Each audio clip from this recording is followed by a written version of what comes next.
right, I'm going to call to order a regular meeting of the City Council of the City of Sunset Valley, Texas for Tuesday, June 20th, 2023. The time is 6:03 p.m.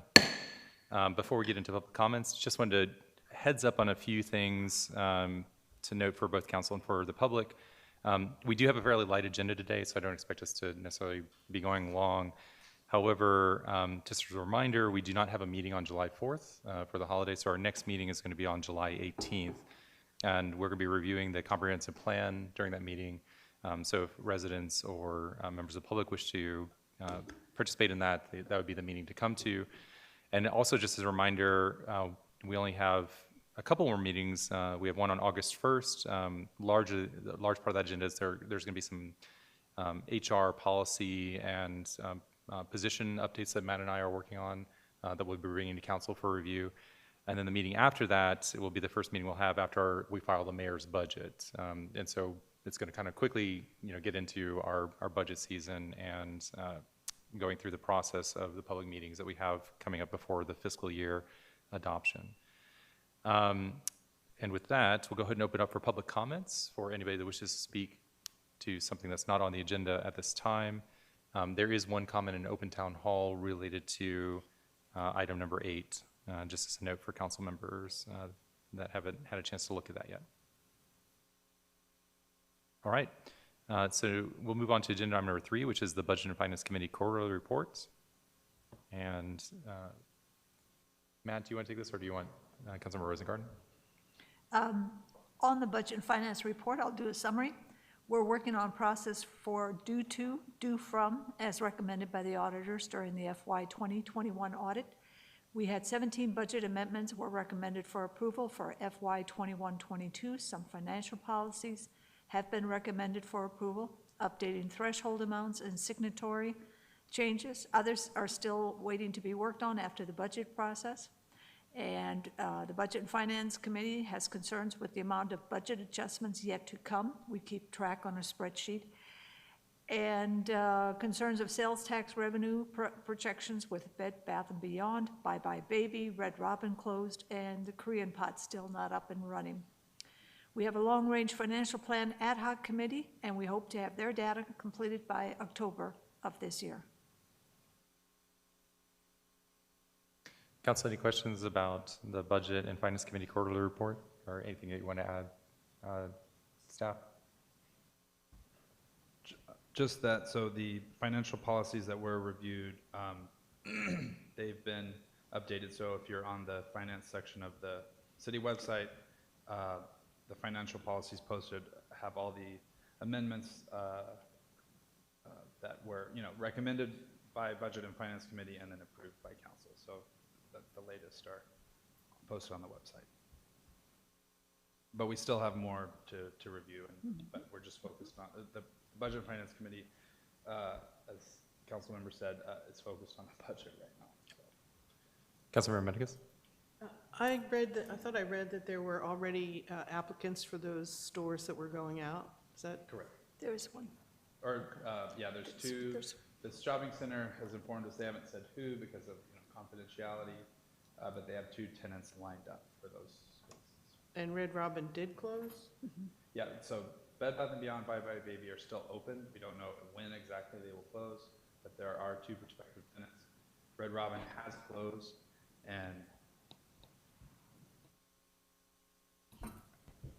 and we don't know when they're, so Red Robin has closed, and the owner, who is not the Village Shopping Center, that is a separately, privately owned, yep. is, there are 2 options that are also confidential at this point. And the K-Pot, do we have an opening date for that? We do not have an update. We've been trying to get a hold of the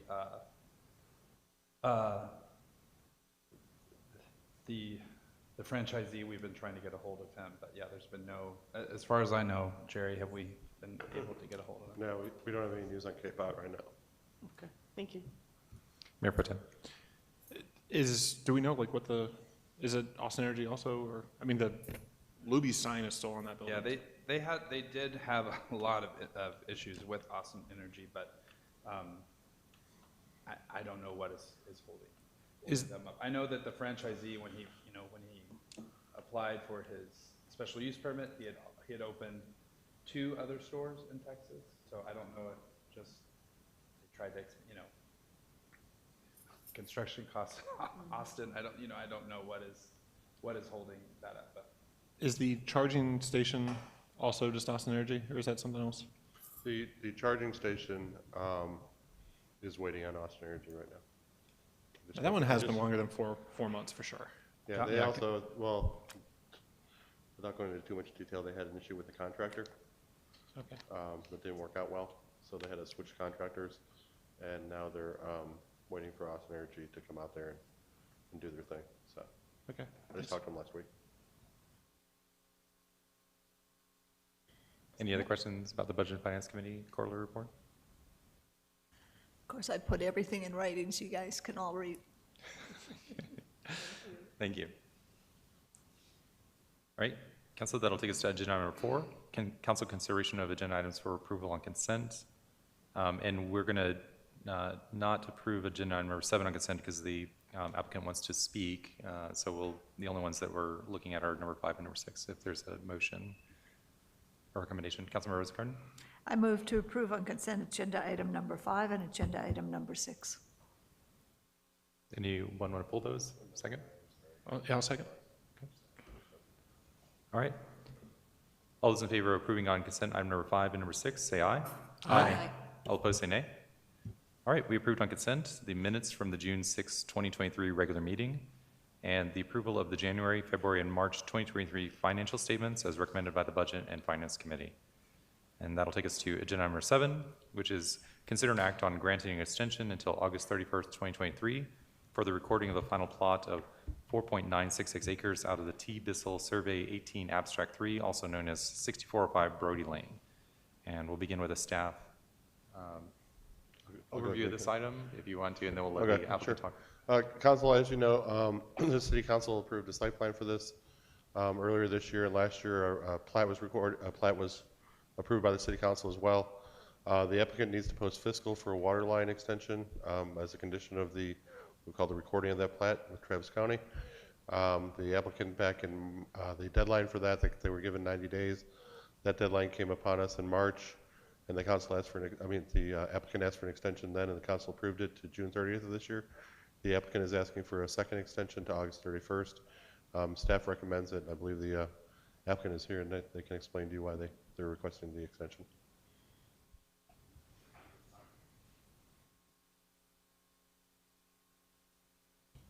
Good evening. I'm Tom Triviana, one of the 2 managing members of the development group that hopes to develop the Botanical Garden Cafe and Eatery on Betty Grubb's estate.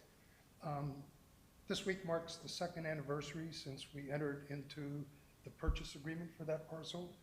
And Robert asked earlier, why is this taking so long? I've not developed in Sunset Valley, but I will tell you in the city of Austin, it typically takes a couple years to get through the processes. So, we understand, and there's always challenges, and so no complaints on this end. We're committed to getting it done. The reason we asked for that extension before is we don't own the land yet, and Gary McIntosh, the executive of Betty's estate, has been working with us. We now have our 8th extension on that contract until we can get through all the entitlements. What we did get done over the last 2 or 3 months, we did get final approval from Austin Water in the city of Austin on the proposed water line extension from Oakdale. The city of Austin approved our ingress and egress onto Brody Lane. That was done through the city of Austin Development Services Department accepted our site plan exemption. That's how that's done. And then we also had to get approval of the watershed development permit, including TCEQ approval, which took about 6 months. But that all happened, so we're moving. It was, I guess, a couple of weeks ago, our civil engineer had requested the test results from a study that was done on water flow and water pressure that would flow to the site, just to make sure so we don't have issues with the fire marshal and others. And it is her opinion, Tammy Meagle, who most of you have met, that there currently is a lack of adequate water flow or water pressure. And so we need to problem solve that. The staff is actually already engaged their engineers to work with ours. So really, this request of the city council for the extension to the end of August is so that we can problem solve and make sure that we have a viable project that can get adequate water to it. So that's what that's about. I have a second item that's not really a request of the city council, but one of more the city staff. When we first went into this, we knew that there was a transmission line that's adjacent to the property, runs along the Sunset Valley parcel and the Betty Grubbs parcel. And our then general contractor estimated the cost to tap into that and put a new meter in at $40,000, which is what we had carried in our budget. The city of Austin, or Austin Water, has been pretty adamant about not wanting us to do that. As at least communicated to us, one of the big issues was not wanting to add another water meter. And so when I know it's an uphill battle, from what we have learned, the difference in price, okay, the difference in price from the 40,000, we've gotten 2 bids to do the water line extension. The first one came in at 600,000, and the second, more reasonable, at 450,000. So it's about a $410,000 added cost to the project. And like I say, I know it's an uphill battle, and it's tough to move people like that from Austin Water, but we would like to try to take that considered, because that's a significant amount of cost to the project. So with that, I'll sit down. Thank you for your consideration. Thank you. Council, any questions for either staff or the applicant on this item? And staff, I know from our discussions that we are trying to see if we can work with Austin Water to, if there's any way that we can revisit that discussion. Well, I did meet with the engineers, and we can discuss, but he said they recommend it's very, very, very unlikely that they will let us tap into that since it is a transmission line. But I mean, I suppose we could meet with them again. We can ask again, and I'll participate in that meeting, Jerry, as well. As far as the fire flow issue, our city engineers have a recommendation. There's a valve at the Oakdale water line that they're going to work with Dakota on, right, for replacing.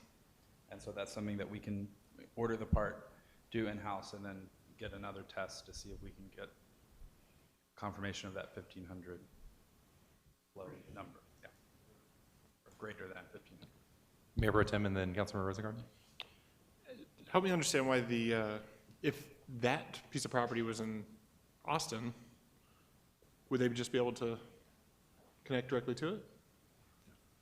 And maybe Carolyn can speak to it, but transmission lines or transmission mains are different than, it's for transmission, yeah. Yeah, Carolyn they wants to- probably would want to not connect into that transmission line anyhow. They aren't wanting a lot of more connections into that transmission line. They would probably be connecting then to a line that's further down the road or across Brody, one of the two probably would be the option. But I don't think Austin doesn't seem keen on letting people do singular taps onto a transmission line. Is there any reason that or even developer, is that the shortest place is to go down to Brody, or is it just because we sell the water, right? It's the shortest location to a city of Sunset. So the property is in Sunset Valley's service area, so we're required to provide service to it. So that's the feasible route to get to water on Oakdale is where we have a meter already in place. So there's Sunset Valley doesn't have a meter on the other side yet that they would be using, so it's the only location Sunset Valley has a meter over in that area. What does it mean that we're required to provide, service? I understand what my responsibility is up here, but this is a project that will bring us money, and it's just it's being delayed and costing them a lot more money. So I wish there was this middle ground where we could figure out a way that, providing them water, it's kind of strange to just say, yeah, it's just way over there. You connect to it, you pay the money to connect to it, and you can have water. That's quite obvious, but if that was a resident, would they be paying Yeah, it's usually a cost of the $400,000 development, and the go same up. thing happened with Townbridge. They're building their portion of the water line over on Highway 290. They're connecting into the water line on Highway 290 and building a portion of their, now, granted, it's not in Brody, it's a little bit cheaper to build over there because it's already undeveloped. But they are having to foot the bill to build and connect that part of the water line. The city is cost participating in an extension further on from that. So there are things that can be done, I guess, in some of those aspects. I think the main question we have to address now is making sure that with the friction loss from the pipe and fittings, that we have adequate fire flow to that site. We are testing out at that thing at over 1,500, but once you add all that friction loss in, that's when the numbers go below the 1,500 that they need. Where's that at? The hydrants, they're tested at the hydrants. But where is that loss at? In the pipes, in the friction, Well, the no, friction sorry, loss in the is pipes. Is that a specific place that you're talking about the loss? No, or no, no. just Well, it's general? the whole length of the pipes and the Okay. fittings and everything that the water goes through. They lose pressure and stuff going through there. So they aren't going to have that 1,500 gallons per minute at 20 PSI based on the distance it's having to go and all the fittings that are having to happen with that line. And I know this is kind of dead in the water, but the water line that is behind the property, would that be enough to service that, to service the Grubbs property? The one that, isn't there one behind? No, there's a wastewater line. They're There's a using that wastewater line. wastewater That's line. what it There's no was. water Okay. line though. Okay, thank you. Yeah. Councilmember Rose. I move to approve agenda item number 7. Is there a second for that motion? Second. Any further discussion on this item? All right. All those in favor of approving the extension until August 31st, 2023, say aye. Aye. All opposed, say nay. Thank you very much for coming, and I hope we can continue to find resolutions for you. So- All right, take care. Yeah. All right, council, that'll take us to agenda item number 8, presentation, discussion, and possible action on temporary closure of the city's storage yard to the public and consideration of rules and regulations for both a mulch composting facility and a citizen collection station per Texas Administrative Code. And we'll start with staff presentation of this item. Okay, so this is in regard to the storage yard, which by definition, if we look at the Texas Administrative Code, it is a citizens collection station. Now, there's two parts to the storage yard, obviously. There is the brush section where we collect brush and mulch, which is kind of a different section of code that we'd be addressing. And then there is the part where people are using the dumpsters and dropping stuff off and just dropping stuff everywhere. So all of these things, and as far as we can tell, it has never been, the notice to operate has never been filed with TCEQ on either a citizens collection station or if we need to on the brush and composting. I know we ran into that issue with trying to get funds, recovery funds from Winter Storm Mara because we don't have, it's not an official collection facility at this point.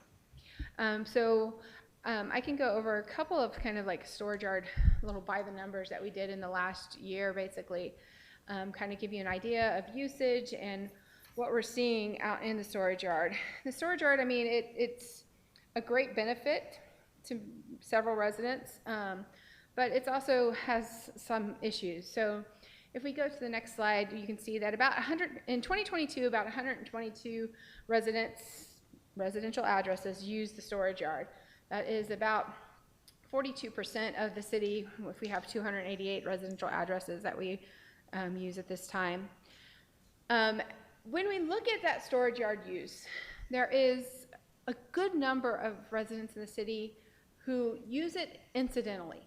They come 1 to 3 times a year, drop off something probably, maybe they have extra brush, maybe they have something they're dropping off as a bulk item, maybe they, just randomly throughout the year. 4 to 6 times a year, we have a good number of residents. So if we consider those as kind of more incidental use, somebody dropping stuff off every once in a while, basically. And then you have a few that use it a little bit more, and then you have a large group that also uses it 10 plus times a year. And we'll get a little bit into those numbers as well. So as I said, so if we look at incidental use as that 1 to 6 times per year, somebody just dropping stuff off randomly, extra brush, maybe they have a door they're getting rid of, whatever it is that you can't actually, you couldn't actually maybe call TDS to dispose of. That's about 69%, 69 residents, or about 57% of the total users last year would have been in that kind of more incidental use. I do not have a way of separating out if they did brush or if they did, citizen waste, because I just know who's using the storage yard, not exactly what they're bringing at this point. But then you have what I call like the high user group. And this is about 44 households that use the storage yard more than 10 times a year. And of these, about 19 of those households use the storage yard more than 20 times a year. Some of them used it 94 times last year, 168, but there is a lot of users in that category who are using the storage yard quite often.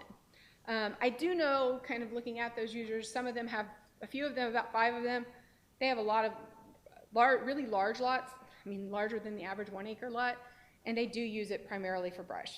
So I can tell you that they use it mostly for green waste disposal, not necessarily just dumping trash. Looking at like a year-to-year comparison between June of last year and the last 30 days here. So last year in June, there were about 43 residential households that used the storage yard. It was 127 visits. And about 32% of that occurred over the weekends. And then over the weekends is where we seem to have the most amount of dumping. We'll come in and we will have an empty dumpster on Friday and a full dumpster on Monday. So we see a lot of trash and debris and stuff that come in over the weekend that we have no control over, and people are just dumping a lot of stuff. So looking at these last 30 days, we had about 36 residents use the storage yard for about 75 total visits.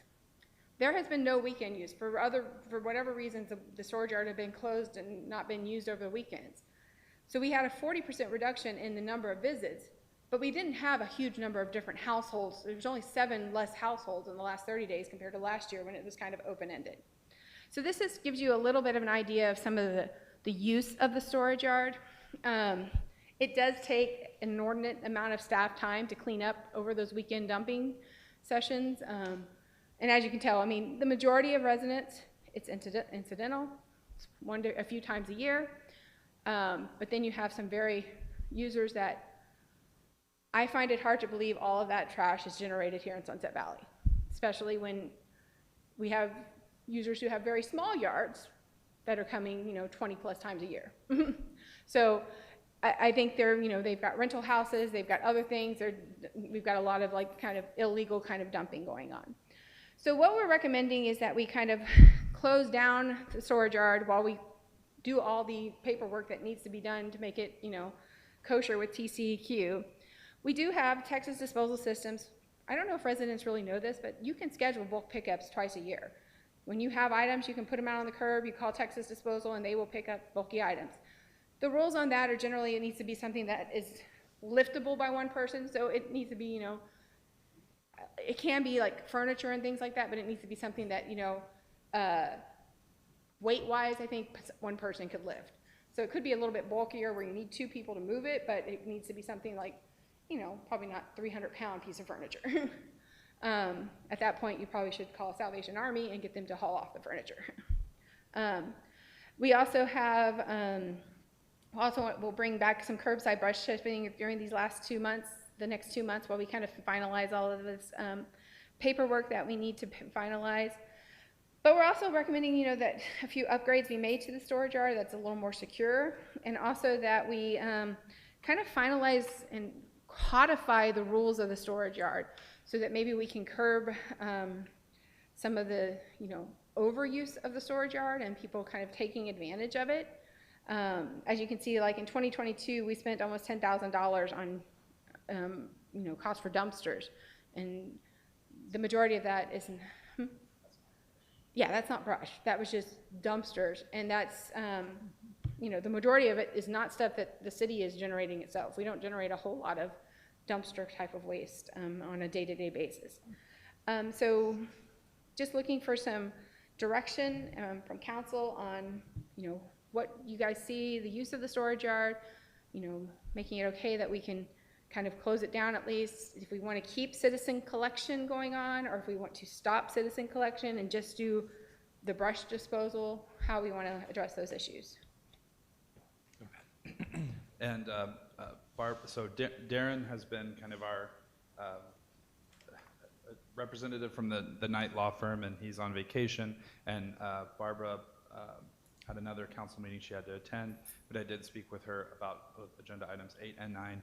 And her advice for this item was definitely do not have an unsupervised waste facility where residents just have a key card like we've had. Like you do not want to have an unsupervised waste yard. That is, she highly recommended we do not have that. So if someone is dumping, they should be, city staff should be able to see who it is and what they're dumping. Can you bring up the presentation real quick? Sure. I just had a question about the percentage of users, non-users, that second slide. I'm sorry, can you explain what this one is again, Carolyn? In the red is the number of users we had in 2022. That was 122 households that used the storage yard in some capacity. They may have only used it once, they may have used it 94 times, but those residents used the storage yard at that point. And so the rest are just the other households that are not. That did not use the storage yard last year. Okay, thank you. All right. Mayor Pro Tem and then Councilmember Rosengart. Thank you. Does TECQ require us to close while the paperwork's going through, or Well, I mean, do they know? You're supposed to, if you read the paperwork, it usually says the notice to proceed, you're supposed to give it so many days before you start operating the facility. So we're technically operating something that We did not have we notice. should not be operating. Would it without take us notice. 6 months to get something? It said, I think on the collection facility, it's a 90-day 90-day. notification. So it's a 3-month notification. And that's for the bulk items. That's bulk items, yeah. Compost and mulch is like 30 days, I think. Well, there was 2 documents in here. Was one like this, the current regulations, and one's the suggested? I believe so, yes. Yeah, I was trying to find a label, but I saw things that were familiar and things that weren't familiar. New logo, new. Well, that would, Yeah. that should be the signal. It seems like we would have the dumpster anyway, because the city would use it, right? And then, how do you pay for a dumpster? Is it just like they're going to charge you every week that you have, or every month that you have it? And go ahead. So we have the 2 dumpsters permanent that are outside the storage, right? That's like that's just, we pay for that monthly.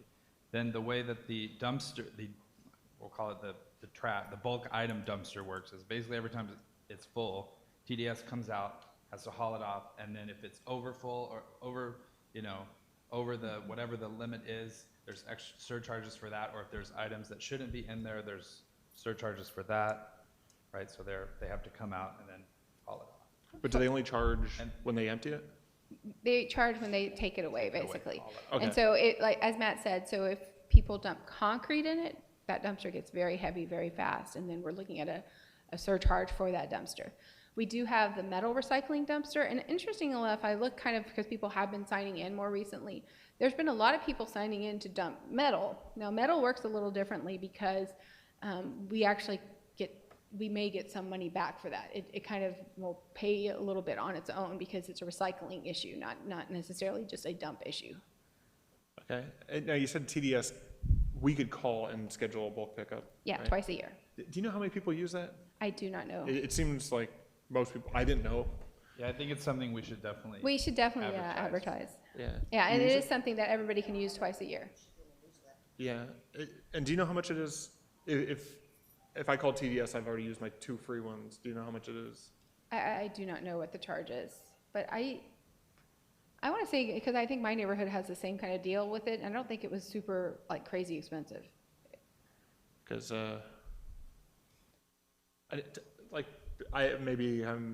if it was $10,000 last year for us to have the big dumpster? That does not include staff time and the amount of time. Okay. And so if you look, we've been using PubWorks, and about 30% of staff time is spent in like a solid waste kind of field, Yeah. either managing the storage yard or picking up litter. So and the storage yard, I know Sam is out there all the time having to clean up that storage yard, because people just dump willy-nilly everywhere. And based on what legal says, it would only Do not be, have an unmanned it would be more, yeah. yeah, staff time. Is there any way to, that card reader, I know it's probably pretty dumb, you just know how many people, or, so we have one, and we go boop, and then it just says like Johnson, or one Reese. Yes, and so I did go through and try to, so there are sometimes, some people are, they hit it multiple times. And I tried to go through and erase some of those where you've got duplicates where they like logged in and like, 12 seconds apart, because they obviously didn't go home and get another load and bring it. Yeah. So I tried to eliminate those if we had duplicates where people they just double tapped the card reader. Is there any other intelligence that we can, just like, you're allowed one load a week, so maybe. Well, we can turn them off. We can turn cards off. But can it be an automated thing where you've already been through this week? No, I don't think it doesn't do that. I really think we just need to move away from key cards. Staff grants access to the storage yard. I really think that that's the best way to do it, that it's not, that you don't have, because you could have a load, but what if you're dumping hazardous waste or something? Which I totally get, but it just, I know it's a convenience, but it's a convenience and it's something but that. if you want the convenience, there's places you can take your trash to that are, operate. Well, I mean, but then it's not exactly convenient. It's not It's right there. Yeah, and I think, as Matt said, taking away the key card and making it that they sign in and we can kind of monitor it a little bit Yeah. better. I mean, so give an example then of like things we have to do in the storage yard. So all your brush and green waste, we can mulch that, we can recycle that, we can turn that into mulch that we can use in our yards later. But when people then take their, treated lumber and throw it into the mulch pile thinking that should be mulched, we have to spend time pulling that stuff out of the brush pile. So if we can say, when they come in and we say, your fence that you're trying to get rid of, it cannot go into the brush pile. It needs to go here. So we have a little bit more control over that situation. I'm just, as somebody that tries to follow the rules, and you looked it up, and I think you said we had used it. I think 14 times in 14 2022. Now, that was, I know I've only used the dumpster like a handful of times, but we're usually doing mulch. But, and us having used the mulcher, it gets very frustrating that the cool things that don't really, the way that we use it doesn't use up a lot of time. And then you have people using it 100 times and it's just like spoiling them for everyone. And, I just think about that whole mulch thing, and it's like, I think we've gotten mulch one time from the city since then, and just because it's like, now it's kind of a hassle instead of just calling someone up and having it dropped off, but it was just like literally one bad experience, like turned it into this whole thing. So I'd like for us to find a way to keep the convenience without having like a million regulations around it. And so I'm going to listen to everyone else's questions, but. Councilmember Rosengren. One of the things we don't want to happen is to where we have to do like Round Rock had to do. Round Rock at one point had to have all the residents set out their items at the curbside on a weekend, and then the staff and the residents had to volunteer and load up all this stuff to get it out of there. Because what was happening is when there's more regulation, then people will just keep the stuff, put it in the backyard, and then there was a lot of debris collected in folks' backyard. There are safety issues, there's critter issues, and so on. So how do you make a happy medium? You're saying we need more regulation to watch the yard. Weekends is when most residents have the time to work in their yard. So when they're dropping off branches, I know my next door neighbor just asked me about it last week and said, what's going on? I can't go into the storage yard and drop off a lot of dead plants and so on. And yeah, so that was my intent to ask, and then of course it's on the agenda, thank goodness. So what some of my questions are is, how much assistance were we estimating for Winter Storm Mara, which we didn't get to pay for some of this? Next 2 months curbside brush chipping the last Thursday of each month, question mark, meaning 2 months? Are we bringing it back permanently, or we're only bringing it back from what I'm reading, 2 months? And why just 2 months? And then you mentioned that there are certain yardways that cannot be mulched and should not be added. So can you give me some examples of yardways that cannot be mulched, please? And I would recommend that next year we set aside $15,000 for the FY 23-25, Kyle, on this line item, and then highlight it so we remember to watch this. At least we'll have the money there in case something doesn't change. But because when I reorganize the numbers, I'm close to $12,000 with the mulching included. That was for FY 21-22 and then starting FY 22-23. And we're not even through the year and we're already at $12,000. How could we be running the storage yard this long without TCEQ approval? And are we wanting to mass scale composting? Wait, I what? know that's a lot, but I'll go back over it anytime you need. Okay, so what was the last question you were asking? Are we wanting to do mass scale composting? I know we do composting at the city gardens, but No, so I think composting and mulch fall under the same category. It's not composting we're doing, just mulch. Okay. And brush recycling, basically. I do not know the answer to the winter storm Mara question. What was your second question? next 2 months curbside brush chipping the last Thursday of each month. I can tell you that. We have a lot of extra hands right now. We have Okay. the summer youth program, so we can make time to get it done. to get staff out there and do curbside brushing during June and July while we have those extra hands. So that's why we said 2 months on that, which would cover the amount of time that the storage yard would be down for brush recycling. So Okay. that would address. I would like to think that a number of the residents use the brush pile because that is where yard work and stuff happens. And as far as yard waste that we don't mulch, we don't like mulching, especially if it's something that we don't mulch when we come down the curbside and do curbside, is things like, generally like bamboo doesn't get mulched. It can be mulched through the grinder in the big storage yard. Say it again. Bamboo. Bamboo. We cannot put succulents through our grinders and stuff. They Makes sense. gum everything up. We also ask if you have weedy stuff, like if you picked up a bunch of Johnson grass out of your yard, we don't want to spread those seeds to other people, so we ask that those don't go into the brush pile as well. I mean, when we do Johnson grass control, we always just put that stuff in black trash bags and it goes to the landfill. So there are certain things that we do try to keep out of the brush pile to try to keep the mulch in as good a shape as possible. What were some of the other questions on there? And then it was 15,000 for next year's budget. Staff recommends the yard be a collection site for spring cleaning. You didn't hear that. Staff recommends the yard be a citizen collection site in March for spring cleaning, which gives the city time to develop rules and regs. We want to, and then I mentioned about what happened in Round Rock. And basically what I was saying there is we want to help staff and we want to keep the home sites cleaned of waste and debris to avoid what Round Rock is going through or went through.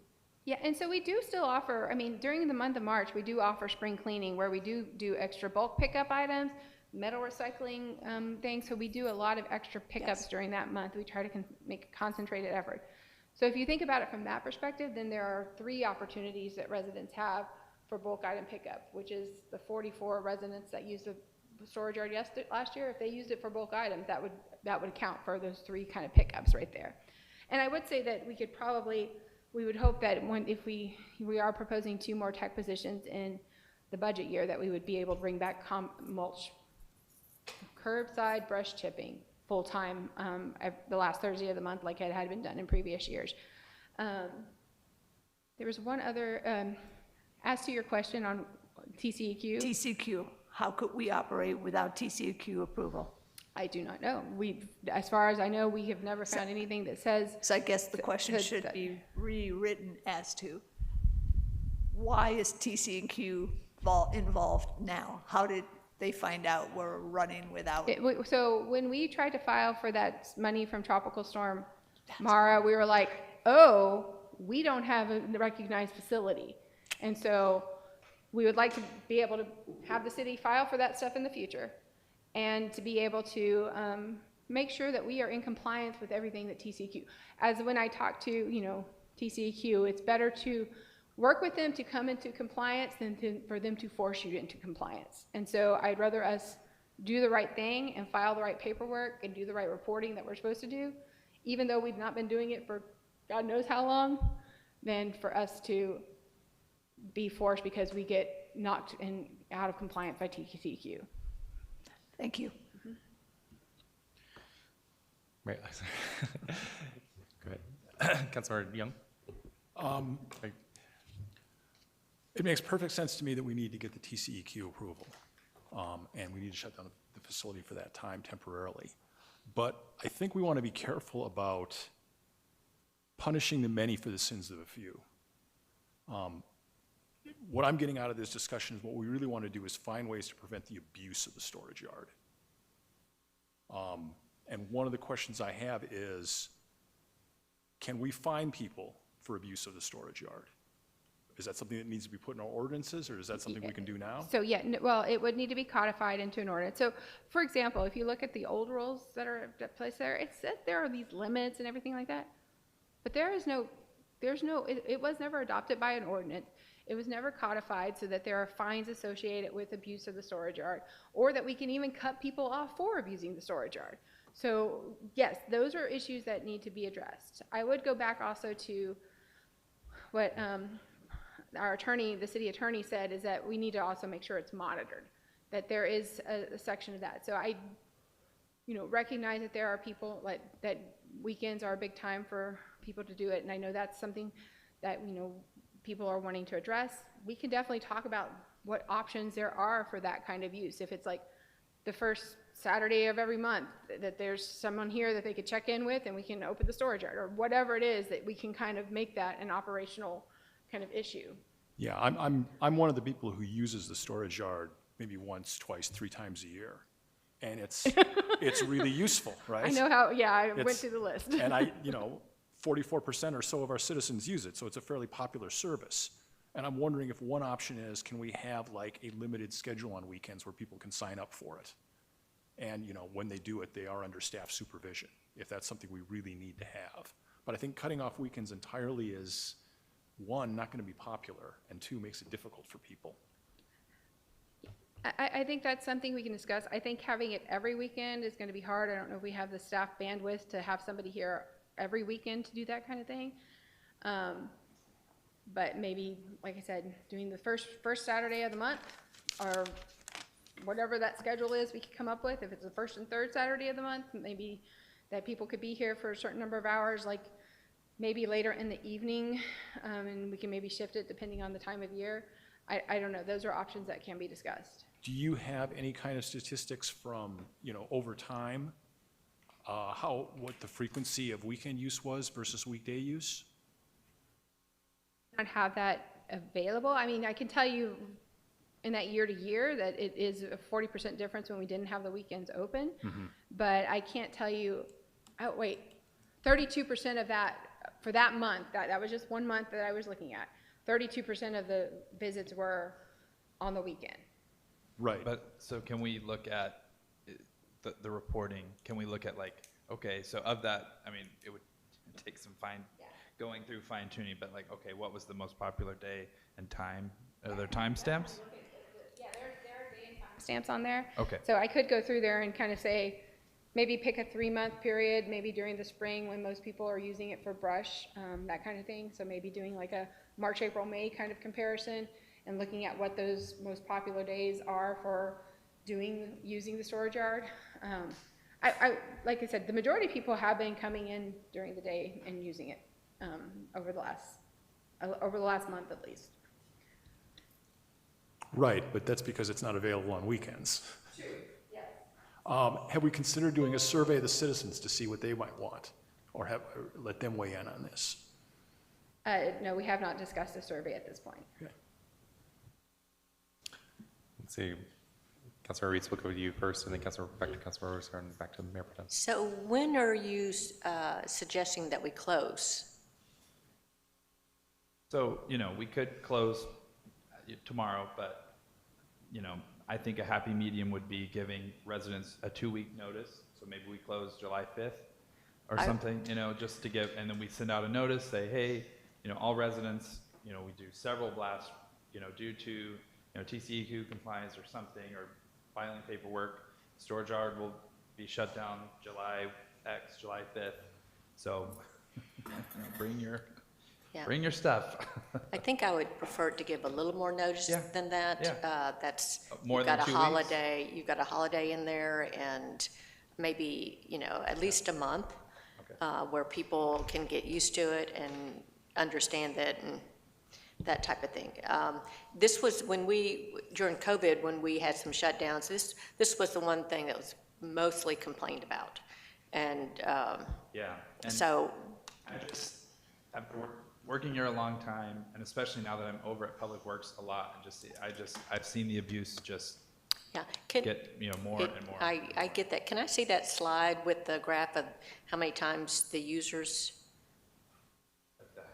That one. That's the high-end So users, that's only the the ones who high-end, use it, so yeah. one person has used it 95 times? Is that the way I interpret that? 94 times. Is there a reason why we can't just cut their card off, their fob off? Yeah, definitely. If, But- it, I but, I mean, there's mean, no, it is not our job to take care of their trash and, like that. I mean, I if mean- council makes a direction that, you know, we can cut people's cards off, we can definitely do that. As of right now, there's no Well, direction or ordinance that allows us to do that. Yeah, I would highly, that, there's really, you know, there are rules, but there's no ordinance, currently there's not an enforcement mechanism. So just to arbitrarily say, well, you used it, you know, we saw that in 2022 you used a lot, so we're cutting you off. Right. There needs to be an ordinance or a code to back that action up. Mm-hmm. So, maybe one of the directions is to draft that, to put that in there. Yes. I mean, I hate that a benefit to all our residents gets cut just because of a few abusers. And it's not a fair thing. But it's not your job to clean up every, you know, all of that, you know, we don't have the staff for that.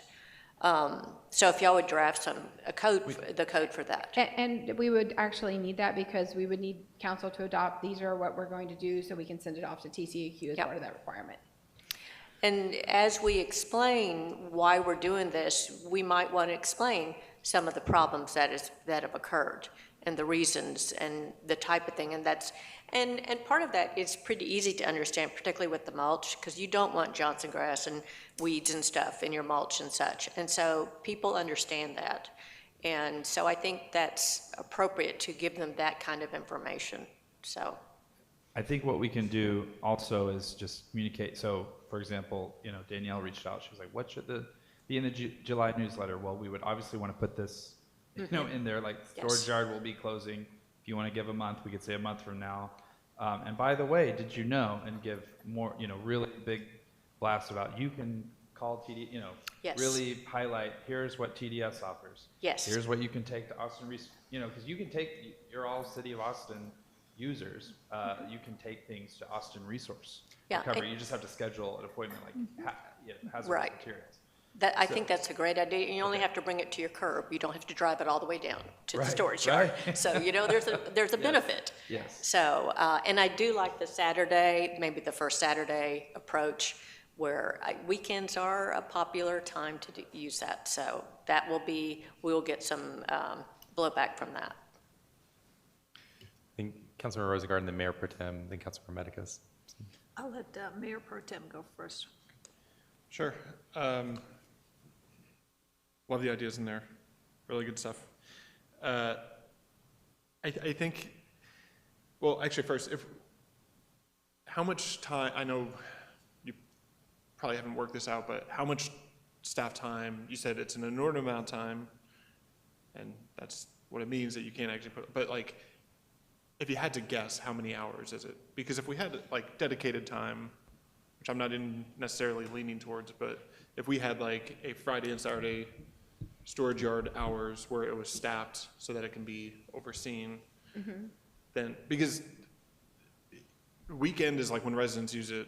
Weekday, I feel like, and I have had my contractor use it when it's just like they're tearing stuff out of our house And then it's just like, well, we could just take it, or like put it in my truck and I will go dump it, and that just saves us a little bit of money on the project, you know?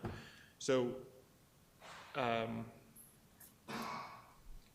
how, is it more than 16 hours, 64 hours a month that is currently being used? I got one head nod. Yeah, I would say, I mean, it's pretty up there, especially when we're cleaning up big messes in the storage yard. So, yeah, it takes a lot of time to clean up. I don't know, I can't tell you exactly how many, but there's a lot of time spent cleaning up the storage yard. I wouldn't even say that we would need 8 hours a day on both Friday and Saturday, but just something a little bit more, and it would also be a terrible job just to be the person who has to just sit out there the whole time. I guess. Well, they'd probably be inside and you could come inside the public works Well, building right, but it's and just sign like if in, everyone was sign coming in. at that time, then it would just be, I mean, it would probably just be back to back. I think just auditing that spreadsheet, I don't know how hard it is to pull those numbers, but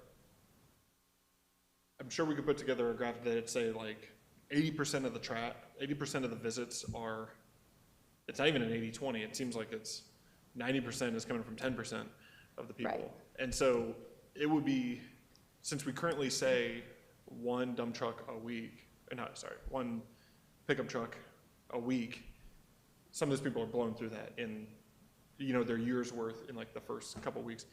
So a quick audit, I know you said that you just need council to say like, give us permission to turn them off. Like, I think that's an easy thing that we could do like immediately. It's in the rules. I feel like we can do that tonight, sorry. When the storage yard is closed, do you see the other dumpsters start to get more full and overflow? Yeah. Yeah, I think, they do get these outer ones. I do worry about that, just kind of like pushing back the problem. There is one resident that when they find unbroken down boxes in recycling, they re-deliver them back to the people whose houses they were, which I think is a funny behavior. But, so I want to avoid that just becoming, because you remove that and people are just going to start like throwing it in this like little. No, we'd probably have to lock those dumpsters at that point. Right, which is, I feel like I had one more question, but. Councilor Medicus, did you want to go, or do you want to? I wanted to ask, when you did your stats, did you also include people who were going in who were getting mulch just to take it to their property? So there's no way for me if they're just checking in to see what they're doing in the storage yard. I just tell you how many people are going into the storage yard. I'm sure there are some of those residents who are going in to get mulch, but I think the majority of them are either dropping something off or dumping something in the dumpsters. Because, I mean, a lot of times they'll schedule us to help load up mulch and things like that, so. And these also would not catch any time that like, I mean, Melissa, in 2022, how many times did you let people into the storage yard?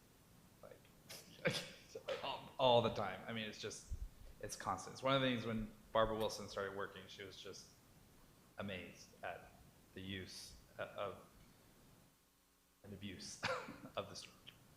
Wow. So these statistics only account for the key card, right? So Key card swap. staff, and lately we have been having people. And people sign have in. been doing it. Like I said, it was interesting to looking at the sign-in sheets on, about probably around half is trash, half is brush. And of that trash, there were several people who were just dropping off metal. And it was listed as, what are we dropping off metal? So I think that one was, it was interesting that, brush probably makes up the majority of it. Then you have, probably about 30% trash and about 20% metal, somewhere in that kind of range that we're just over what I was looking at for the past month or so of drop-offs. When you go to the Resource and Recovery Center, you have to let them know what it is. They sign off as to what it is. They keep a clipboard of all the data. And so that's what we're supposed to be doing. Yeah. Thank you. Because that's a collection center as well. It's just a much Correct. larger operation. Councilor Medicus? Okay, so typically legislation comes about because of abuse. It's not the majority of people, it's the few people that abuse a situation that ends up resulting in everybody having to deal with legislation to deal with it. Do we have cameras in the yard? We do not have cameras. So that's one thing we could do for monitoring. The other thing is, what I'm hearing is that weekends are the worst abuses. I would say yes, weekends were. Staff 'cause- cleanup? Yeah, we will come in, like I said, on Friday, we could have an empty dumpster, on Monday, we have a full dumpster. And I can't imagine that with the number of residential houses in Sunset Valley that we're filling up dumpsters over the weekend. So one of the things I would suggest, so that we get a really good visual of what we're dealing with, is that when you come in on Monday and take a picture on Friday, take a picture on Monday, and let's start to really show people what we're dealing with. Document it in a visual way. The other thing, so I think we should put cameras in there, supervise access. I think we should limit the number of uses. If people abuse it, then I think they should be cut off, because we have those few that are using it for their business or whatever. And so, let's see, what else do I have? So residents of Sunset Valley can use the City of Austin's dump, correct? Yeah, so they can go and drop off at like the household hazardous waste and all those other places, because most of them are Austin, Travis County operations. So perhaps when we're looking at closing the yard while we get the permits that we need, that we put that information out there as to alternatives of where people can take their items, including reminding people that they can call for bulk pickup twice a year, but also the options that are available through the City of Austin, and maybe list the prices and locations of those alternatives, so that people aren't just cut off with no resources.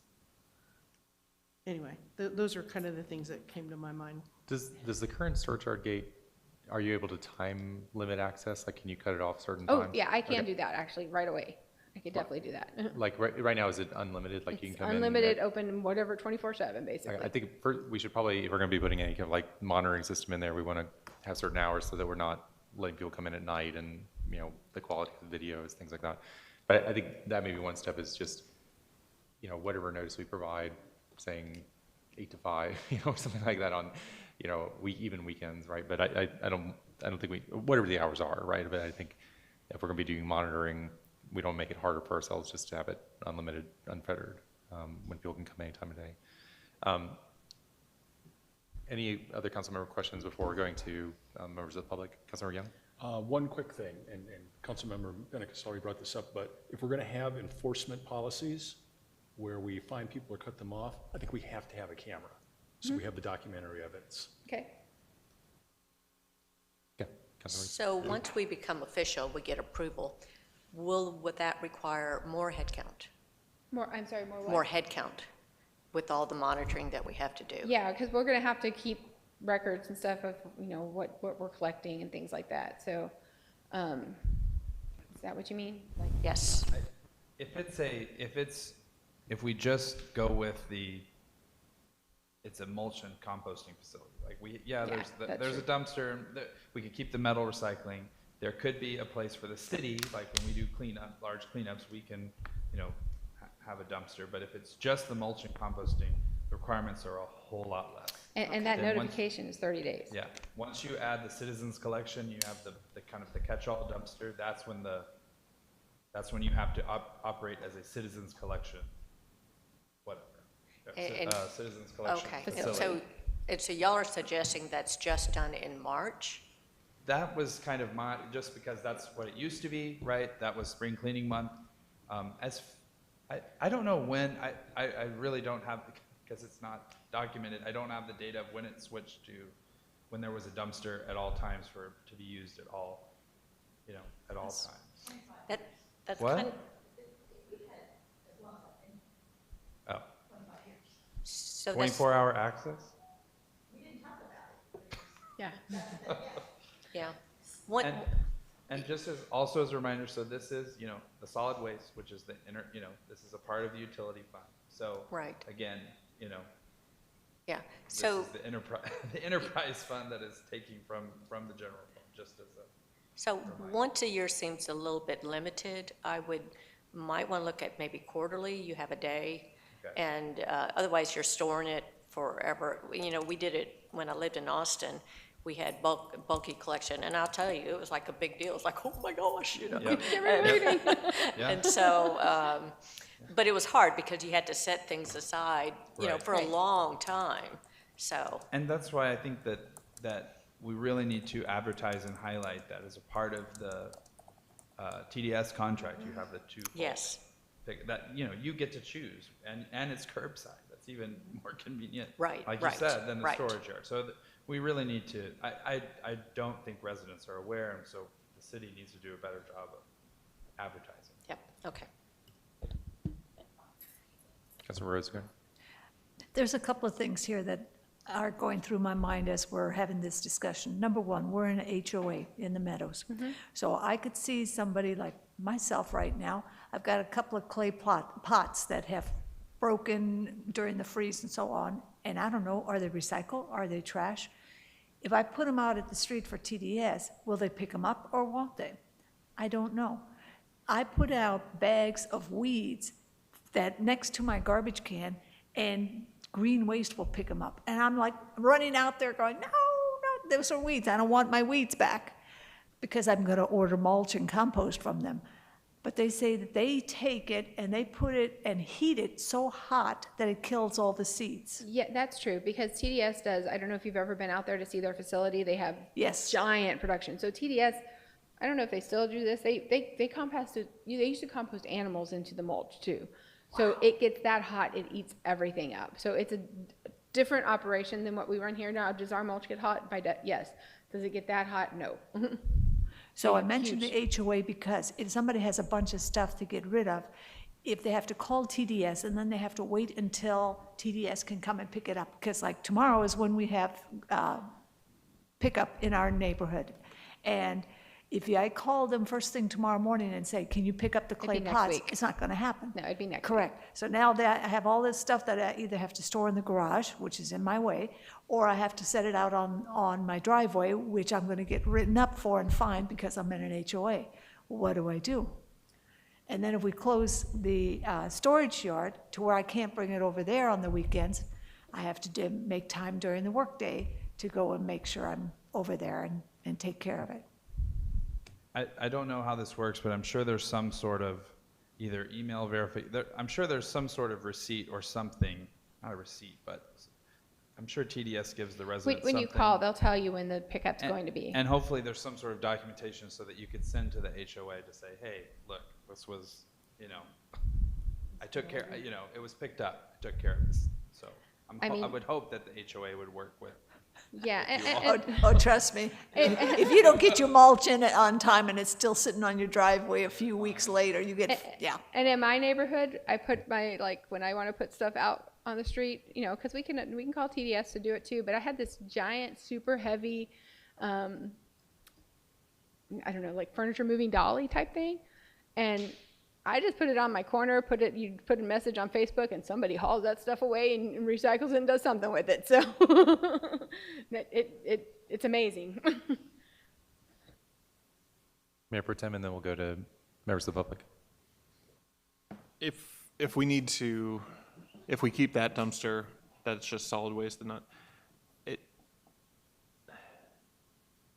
you said it would require more head count. It wouldn't really, it's not like in the requirements they say you need one dedicated staff member, right? It would just be, there needs to be someone there to, And we would have to operate it so that people checked in. So Yeah. if they checked in, you know, during regular business hours, they would be checking in with Barbara at the front desk, and we'd write down what it is we were collecting, and then they would go into the storage yard, basically. yeah, I'm trying to wrap my brain around if, obviously not 24/7 access, maybe Right. just certain hours so that we could have dedicated people so that they could see what it is. It would also cut down on, they could be cleaning it up as they go, because, you know, people are, if they're watched, they're not just gonna, you know, do whatever. I mean, we should have a camera inside. We'll probably have to have a camera outside as well, because you come over here with your trash and then you realize that you're locked out, and then you just, like, you just throw it. So, yeah, I think if we're gonna keep it, and I struggle to, at least my usage of that dumpster, I struggle to kind of decide whether it's worth it. I think keeping it to a point where you could only do it once a week, so if a resident can only use it once a week, how much would we?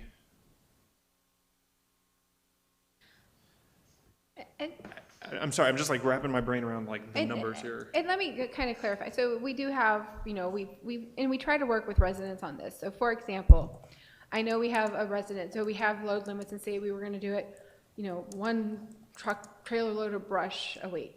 But I know we have some residents, especially those residents who have really large lots that were cleaning up after the winter storm and stuff. They're like, listen, can I bring 3 loads in this week and I get everything done? And so we work with them on those things. So it's not like we're, being stringent and saying, you can't do, nope, you gotta bring it in next week and hold on to your brush for another week.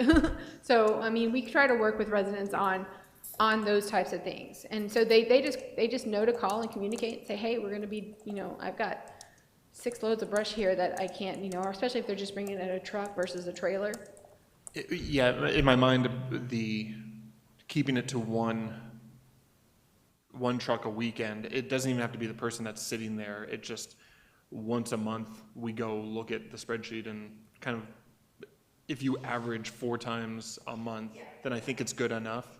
It's close, yeah. Because the really bad abuses are nowhere close to that. So, and, if you look and say, well, they did 6 times last month, that's probably fine.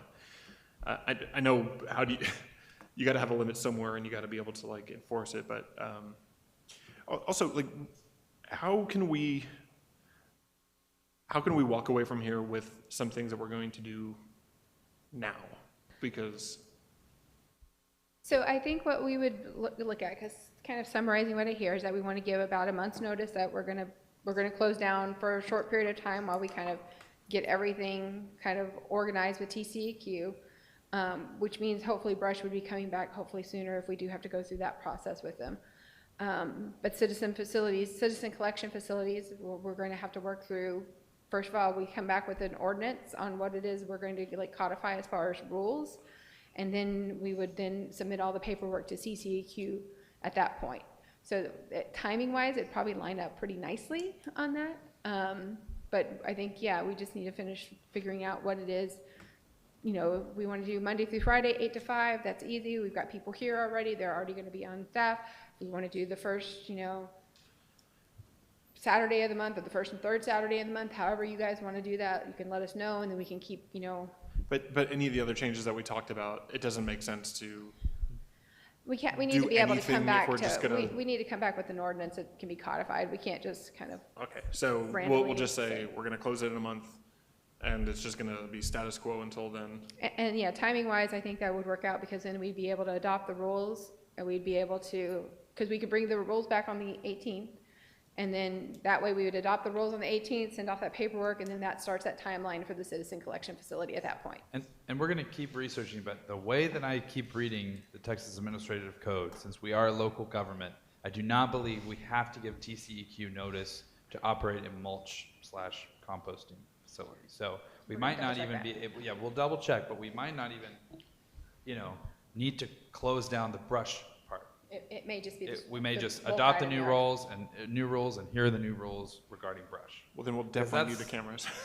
And then we can, Yeah, we'll definitely need camera. Well, again, I just really want to stress, and I guess I don't really know how you all feel, but what is, I mean, the unmonitored, are you all leaning towards going with our recommendation of not having unsupervised drop-offs? It seems like we can't have unsupervised drop-offs. yeah, I think. Yeah. So- yeah. Okay, good, yeah, so I guess, why do we, we need Does cameras anyone for- disagree with that? So we need cameras. I don't think we can. So then the cameras, I guess, are for those that are, people that are trying to break in or sneak in. And- So is that? Or because just not- we haven't, because- because we're also thinking about getting better perimeters and fencing. Yeah. So do we need all the cameras if we're not having, do we need monitoring if we're not having unsupervised? So I think maybe drop-off? the one question is, can cameras act as supervision, right? Could we use that to document abuses and not have to have staff out there and keep the storage facilities open on the weekends. That, in other words, basically, if we see illegal dumping or something that violates the rules, the cameras are what we review for that, and then we proceed with action. So we don't have to have staff out there. That's what I was kind of thinking in terms of like.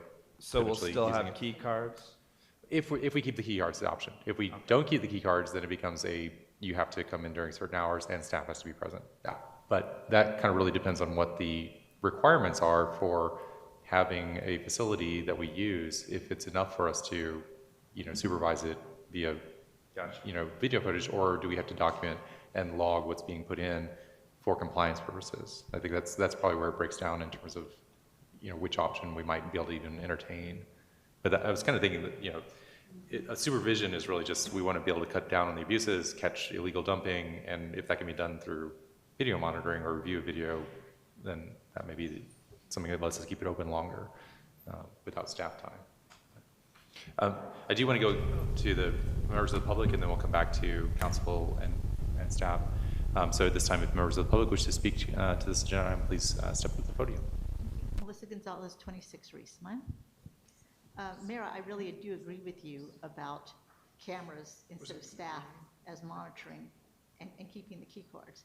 What we have here is a wildly successful, popular program. We have abuse of it, but we have if we had these statistics for any number of other of our projects, we would go, wow, half the city is using it. How great. What a good job we're doing as our government.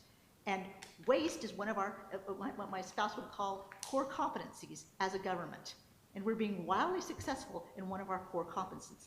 And mulch, this is a thing people got really excited about. So we're doing good work. That's what we're doing.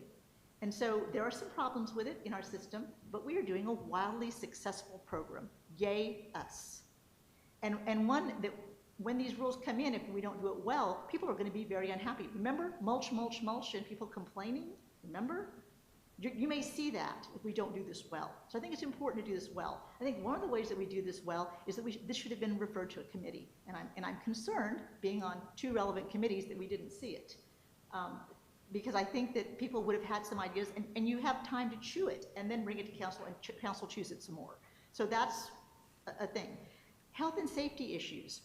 We started this a long time ago because of wildfires, because we want to get our lots cleared. And so if you start having impediments to getting our lots cleared, that's a health and safety issue. Again, another thing of the city that's a core competency kind of issue.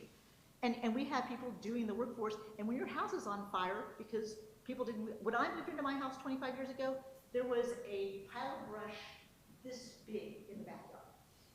This big when I moved in, because the people were elderly, and that was the brush pile in the back of my yard. That's a hazard. And we make it more difficult. And when the storms came through, we have climate change. The times that we have used the storage yard in the last have been heightened during the tropical storms, the times that we've had twisters come through town, pretty much, where there was that big slice through town. Those are when we do it. And that's when I'm running 6 or 7 pickup loads. I'm hiring people to do it. I'm stacking it to heaven on theirs, and then I'm waiting, because I'm following the rules, and I have my pickup truck loaded for the next week. I'm figuring out how to do that, to get that here, because I'm trying to follow the rules. And I'll do that 6 weeks to clear my lot from one of those storms. And that's just mine, and mine's not, and we're saying, plant more trees, but we're not doing the support for it. So I have a lot of concerns about that we're working at cross purposes from all the projects that we're saying are important. I really would love to see those stats about TDS. I suspect we're paying way more per pickup for how much use it is. And I'm not really going to use that, because they're saying what you're getting is a washer and dryer. You're going to stack your thing the size of a washer and dryer. Well, if I clean out my shed, that's not going to be picking that up. I mean, just a bookshelf and a couple of other things is more than that. So if you're following the rules for that, I really suspect we're paying way more for pickup than we would for a person to be doing this work at a given time. But I don't have those stats, and they weren't provided. I do think that an ordinance for illegal dumping is critical. It's the first thing that came to mind, that we just do in order, and we're paying extra money for a code compliance person. Bust them. If staff doesn't want to agree with, I know, I love staff. I've been friends with staff for a long time, and I've heard complaints about this for a long time. And those people have needed to be confronted for a long time. We know who those people are, and we now hired a code compliance person, have them talk to them, you know? And if you have those cameras, it's done. So we're creating more problems for a wildly popular program because we're not doing the hard work and having the hard conversations with those few people that we need to have those conversations with, and having the rules to say, your card's gone. You don't get to play with this wonderful Sunset Valley benefit. And I really want to go back to the climate change issue. We have had a lot of times that we need access to this recently. I mean, like, 2 or 3 times some years that we've had a major thing where we'll have like a windstorm, where we'll have an ice storm. I mean, and we need to be able to deal with it, and it's a challenge. So I really do think we've conflated 2 problems in this article. I think that if we had a discussion about it in committee, we'd say, here's the problems about mulch, and here's the problems about waste. And they're 2 different things, and they're conflated in this, and I think they need to be discussed separately and solved separately. And I also want to say, I have a pickup. I've been known to lend it to friends for them to make moves or help them. But if I'm going to do things, I have to have him free in order to help me get things in there to follow the rules. You need 2 people to do it, you know. And I'm a strong person, and I have a pickup, but I still need a second body most of the time. So if it's not the weekend or in the evening, I don't have the help. And then if you don't want staff unloading it, then that's a problem too, because you're having to lift these things, standing in the back of your pickup over your head, you know, usually across depending on how well you drive, across a 3-foot jump, and pray that you're getting the right gravity in. So I think you have to like pay attention. You're saying, well, one person can do that. That's not true. It's a 2-person job. Anyway, thank you all for your consideration. I hope you kick it back to committee, and I hope committee has a chance to chew on it. Thank you. Thank you. Councilor Rosengarten, I saw your hand raised. As what was being discussed about renovation, et cetera, let's say a resident is renovating their house. They're going to use more than one time drop-off within a week or 2. It's going to be every single day because they're renovating, they're tearing everything out. And then they're not going to use it again for the rest of the year.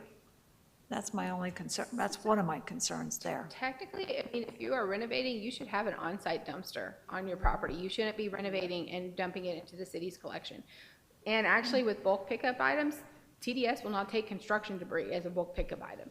So if you're doing a renovation, you should have an on-site dumpster, not using the city's facility. The city shouldn't be subsidizing an individual's renovation. It should be something that the storage yard, if we're doing a citizen collection facility, it should be incidental use. It should be like, you know, I got a new stove and I'm getting rid of the stove or whatever. It shouldn't be, or I got a new couch or something like that. It shouldn't be that you're renovating your house and using the city to subsidize your renovation. Okay, thank you. Councilor Medicus?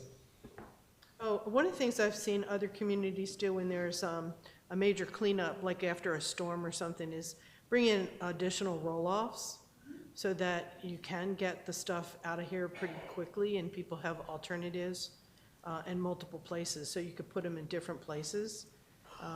Just an idea for when we're dealing with all those climate change issues that we're dealing with. And that's something that, I mean, I think even in our storm damage response plan, it lists Master Sergeant Horgan as a location where additional storage could be done and things like that. So that's a great idea to bring in additional roll-offs during those times. Mayor Pro Tem? Oh, sorry, Councilor Young, I thought you were. No, that's right. I want to go back to what I said at the beginning, which is we don't want to punish the many for the sins of a few. I think we should be punishing the sinners. And that means that we have clear rules with appropriate penalties, that we put appropriate limits on usage, and that we're able to enforce those rules. Correct me if I'm wrong, but it seems to me that if we prevent the abuse, we cut down a lot on staff time for all of this. Is that a fair statement or not? I think if we can prevent the misuse of the storage yard, we could cut down on staff time. Does that necessarily mean we have the ability to provide the documentation that we may need for TCEQ with unmonitored access? No. So I think there's a little bit of a two-part issue kind of there. So I think there is an issue where we need to have fairly monitored access. Whether it's cameras or people, I do not know the answer to that at this time. But I think staff time as far as cleanup, yes, that should hopefully, if we can stop the abusers from, yeah, like I said, I don't know how some of these individuals are having so much stuff come to the storage yard.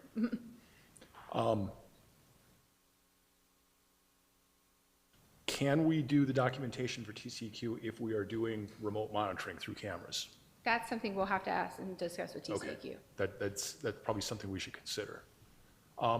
It's just that, as a number of people have pointed out, this is a popular service, right? And the services that our citizens want, one, do they want that service? Two, can we afford it and support it? And if the answers to those questions are yes, then this service should not go away.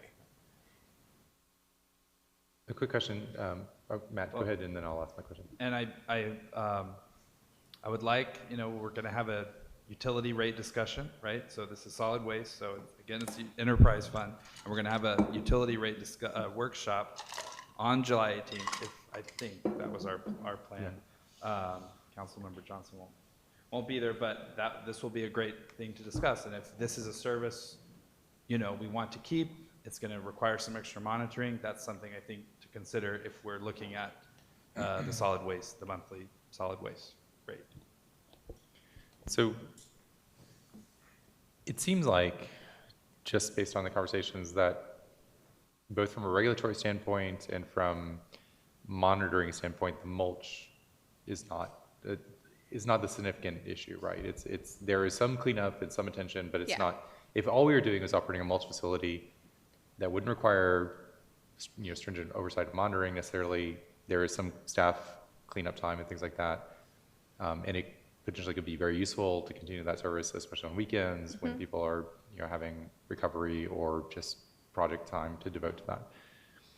The citizens collection facility, that's where we start encountering some, both in a notification, but also just in monitoring, some questions about what monitoring can entail and how we can enforce that, what rules we have.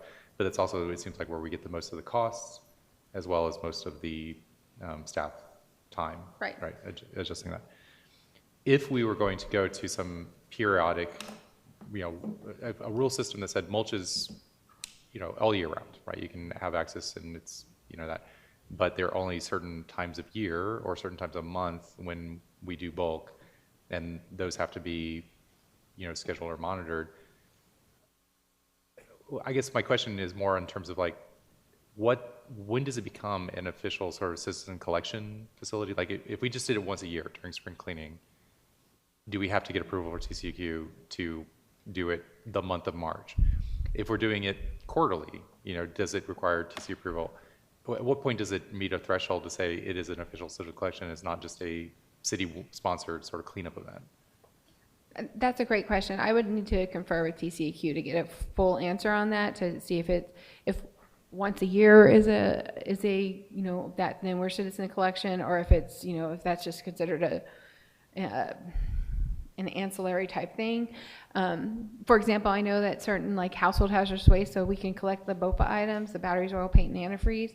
Those are exempt from those collection requirements and stuff. So that's something we'll have to clarify with TCEQ on whether it's how often we'll require the notification. Because ideally the situation the city would be in is not having to run a citizens collection facility, given that it requires the oversight and the additional staff time for documentation, things like that. However, if the city is still going to be using those, for our own purposes, and then we can occasionally open it up to residents to do the bulk drop off, for certain things, that seems like it's a more, maybe that's a good middle ground. However, that really depends on what we need to do from a regulatory standpoint. So the question to TCEQ then is, what is the what is the threshold of the amount or frequency of use where it becomes a citizen collection facility? If they allow it, yeah, you can have a quarterly bulk drop off. Maybe we don't have to be a quote noticed or registered citizen. Correct. And that way we can still offer a convenience to residents. Again, it's not to subsidize the major renovations, things like that. However, it can be a known schedule where, yes, you can bring those two items that are too large for curbside pickup. We also advertise that that's a service, but there are certain things that you mentioned, if it's beyond what one person can lift, those type of items we still want to provide a service, and it becomes a question of what is the right frequency for that, what is the the staff cost for that, if we need to make sure it's monitored, and that we have some way of documenting when people are illegally dumping, when they're taking advantage of the mulch, right? If we don't want people going in there and also just incidentally filling up the dumpsters, we have a way of saying somebody did that and they need to have their privileges revoked for the access. So maybe that's another question we can come back to, with some more details about. But what we can do in the short term, to Mayor Pro Tem's point, is I think it seems fairly quickly that we can establish the mulch and maybe not even have to provide the notice according to city administrator's research. And what we'd be essentially limiting while we're doing the research is the bulk drop off, bulk item drop off. And that's maybe a different messaging, is that we're closing the bulk and separating these two issues, right? And we're keeping the mulch open, but we're also coming back with the rules on how do we enforce illegal dumping and things like that. So again, I just want to see if we can, there's maybe some further work we can do to get an understanding what that trigger point is, if we can still offer it and if we want to go down that path. Councilmember Rosengart and then Mayor Pro Tem, I think. If you're talking about the mulch would not be closed, but the bulk item dumpsters would, how do you regulate that when they're all in the same fenced area? So would you have to put up a separate fence dividing the two areas and then separate card readers dividing the two areas? You see where I'm going? Yeah, right. I would say until we really figure out what's the solution? What is the solution that it is until we get monitors like it is. You have to check in with staff, and then once we have the cameras, then we can possibly go back. Once we have a good monitoring system, then maybe we can go back to the key card system. But I do think while we're kind of in this, nebulous interim zone, because we do not want to create fire hazards. We want people to bring their brush, and I know that storage room. So it's been within the last 5 years that we did the card reader system, and we did the cards because we thought that was going to be the solution to all this abuse. Because previously there was no card system, and anybody could go in at any time. Code, I believe. Yeah, there was a code at one time, but and then a lot of times the gate was locked. The gate was not working, so it was totally open. Right. And so now we spend this money for the card readers and all these cards, and now that's not the solution. It's like, So here we are again. I would say that we continue with the check-in method for now. We do want to bring some curbside brush chipping back, as the Public Works Director said, while we have some the summer youth program going on to kind of get us through this interim period. But again, I'll check in with our attorneys, but from what I can tell, I do not believe we have to even give notice if we are just operating a brush and I know Rolling Wood doesn't deal with any of this. No. So Westlake, I don't know. Do you guys know, does Westlake deal with any of this? I was going to reach out to some other cities. Barbara Bulwer Wells, she said that 4 other communities, I want to talk to her more about this because she's dealt with lots of other communities in the area. Yeah. And just kind of their problems, their solutions.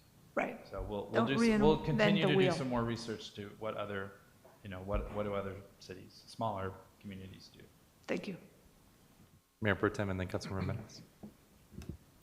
I'm having an extreme lack of creativity thinking about what is in that dumpster that actually is allowed, because we've had two big projects at our house that we did, the contractor had a dumpster, and so like, that was just like an extreme amount of stuff. And then there was other stuff where we were replacing a door, a couple windows. Now that sounds like it's construction material, and construction material, TDS won't pick it up. And so, and it seems like we're not supposed to be putting that in there either. And then your suggestion of like what could be thrown is an oven, which is, appliances are listed on both things as things that you can't put in there. So it's like, and we do Austin resource recovery for electronics. And so it's just, I think it's popular because we don't enforce anything. Like if we actually enforce anything, it would be an extremely unpopular, or like it would be useless, which is kind of sad to come to the conclusion on, but like, and if we do enforce everything, then we might as well just get rid of it. And because it won't make any sense. I want to walk over there right now to go look in that dumpster and just be like, 10% of this should be in here, because while everyone else has been talking, I've been listening, but also thinking about how much garbage are people generating that the only things that are allowed do not fit in their gigantic trash cans that go out every single week. Yeah. And I'm just, again, it's just, I can't figure out what's in there that is allowed. So can you illuminate me on what's in there that is allowed to be in there? That wouldn't fit in your weekly I trash mean, can? we get construction debris and Yeah. stuff like that, and like all sorts of stuff that people, it seems like they've cleaned out something. I don't know what it is they're, getting rid of. We but- need to acknowledge that we are allowing our contractors to throw stuff in there, and then it's useful, or they don't, and it's not. Because the things that I said that I've actually thrown in there is construction material. So, I mean, like the only times I've thrown things in there in maybe a chair? I don't know. So Right. over 13 years, I've thrown a chair is like the only thing that I've been allowed to throw in there. So anyway, sorry. And the card key nuts, I wouldn't say that the card key didn't solve it. The card key put a very interesting graph up for us that is allowing us to make, so I think the card key has kind of paid off. So yeah, I feel like we should, I know somebody else wants to say something, but I think we know what we got to do. I think we should kick this down to P&E because I'm sure they'll have like lots of thoughts on it, and I hope I don't know, they could probably fill like 3 meetings with all the permutations of what we do with this, but anyway, that's me. Councilmember Medicus. So regardless of where we send it or what we do with it, I think we should move forward with looking at the cost to install cameras in that yard, period. Whatever we do, keep the mulch, don't keep the bulk, keep both. I'd like to see us be able to really know factually and have evidence of what is really going on in that yard.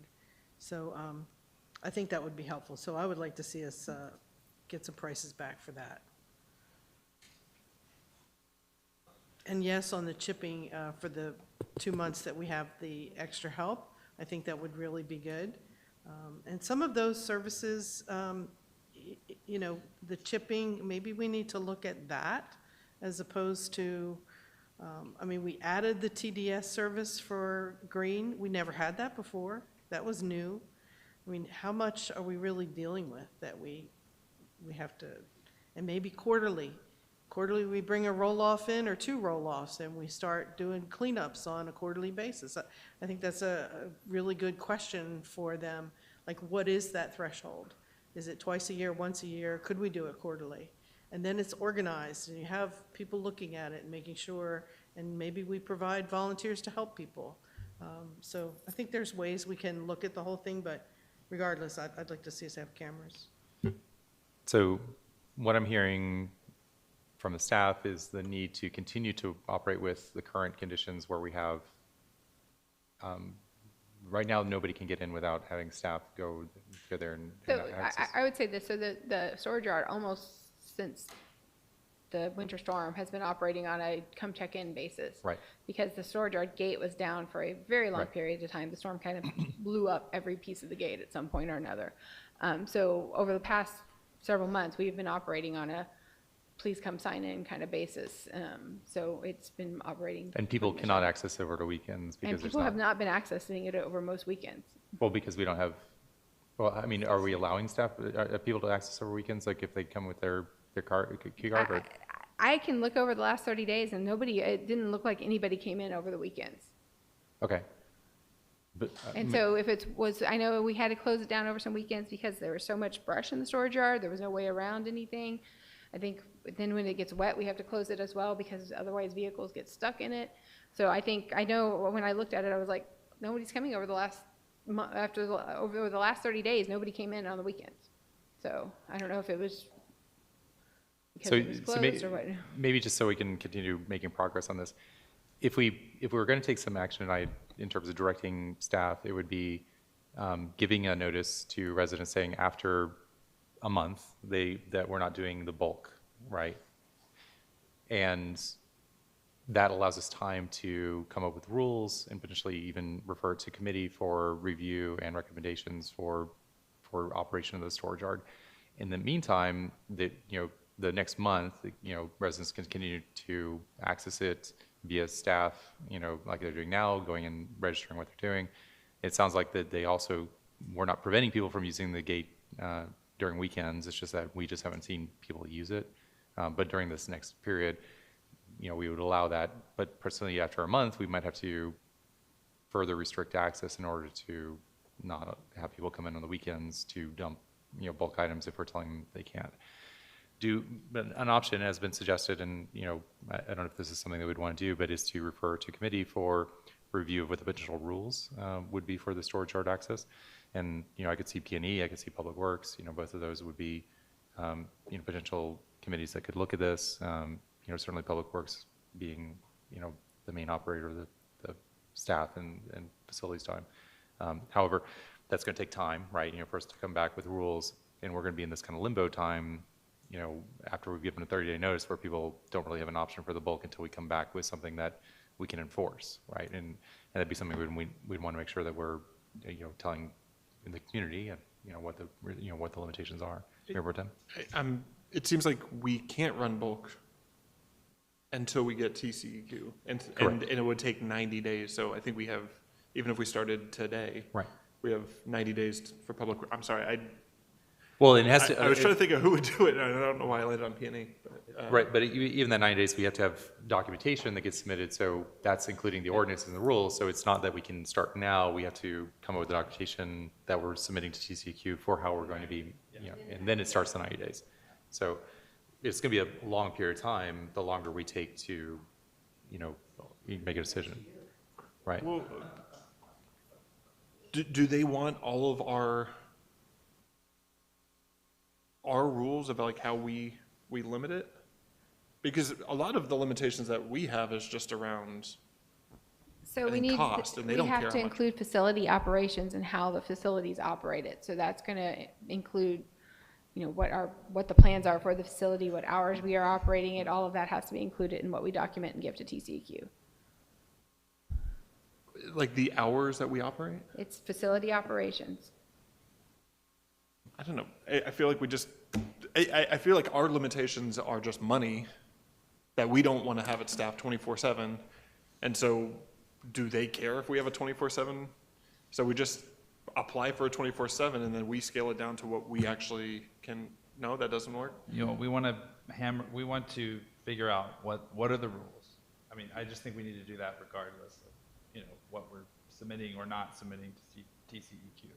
We need to figure out the rules. We need to codify what our enforcement measures are, as we've said, to punish the sinners, I think, as was said. So we just need to figure out the rules. And yeah, we know that could take some time, but then once we have those rules, I don't want to just apply for, I don't want to apply for something with TCEQ that we're going to later say, oh no, actually this is it. No, that just doesn't seem. Yeah, and Right, so we have to say how we are going to handle what was received, how we store things, how we process it. For example, people drop off putrescibles, it should be picked up every week. We don't really want to collect that because people should already be putting that in their trash can. So we need to make all of that kind of clear. So the change that would be coming, primarily affecting users, would be we would be without a bulk drop-off location for several months, potentially, a long time, depending on how long it takes us to go through the rules and then bring those to TCQ for approval. And so we may look at alternatives for the interim, especially advertising the TDS bulk pickup service, and trying to also, locate other places within the Travis County where people can drop off. There may be some leeway if we only have the ability to open that facility up periodically. If it's not a full-time requirement, maybe that gives us some options to have monthly, bulk item drop off. But that's something that staff will have to answer. But I do also think, giving it to the Public Works Committee, I think it would probably be the appropriate one for them to start looking into rules. But I don't. I don't. P&E just doesn't seem like the right fit. Given that this is so much of Public Works. But that's something I think we can decide to. Councilor Rosengarten. I was going to say something about one of the statements in there. It says residents involved in commercial activities such as lot clearing, general construction, rental properties, does not say renovation of your home. So maybe we need to add some more regulation. Is not allowed in the city hall storage yard. And then on these regulations, as what was mentioned, we should add where you do take it. So it's right on these documents.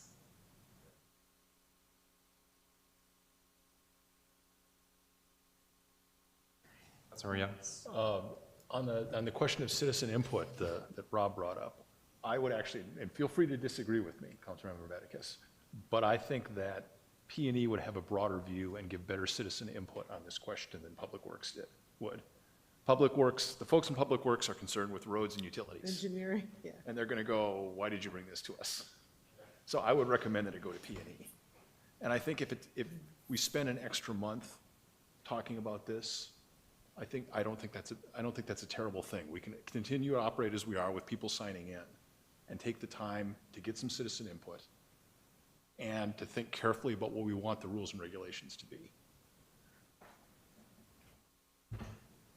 Can we have people, sorry, I wasn't, can we, you said something about getting construction material on there. I still have, I want to know what people are throwing away in there because it's seeming pretty useless in my mind. Well, right now, yes, they're probably throwing away construction materials. Yeah, I'm sorry, what is useless? What is the bulk item, right? Like okay. bulk item just seems so.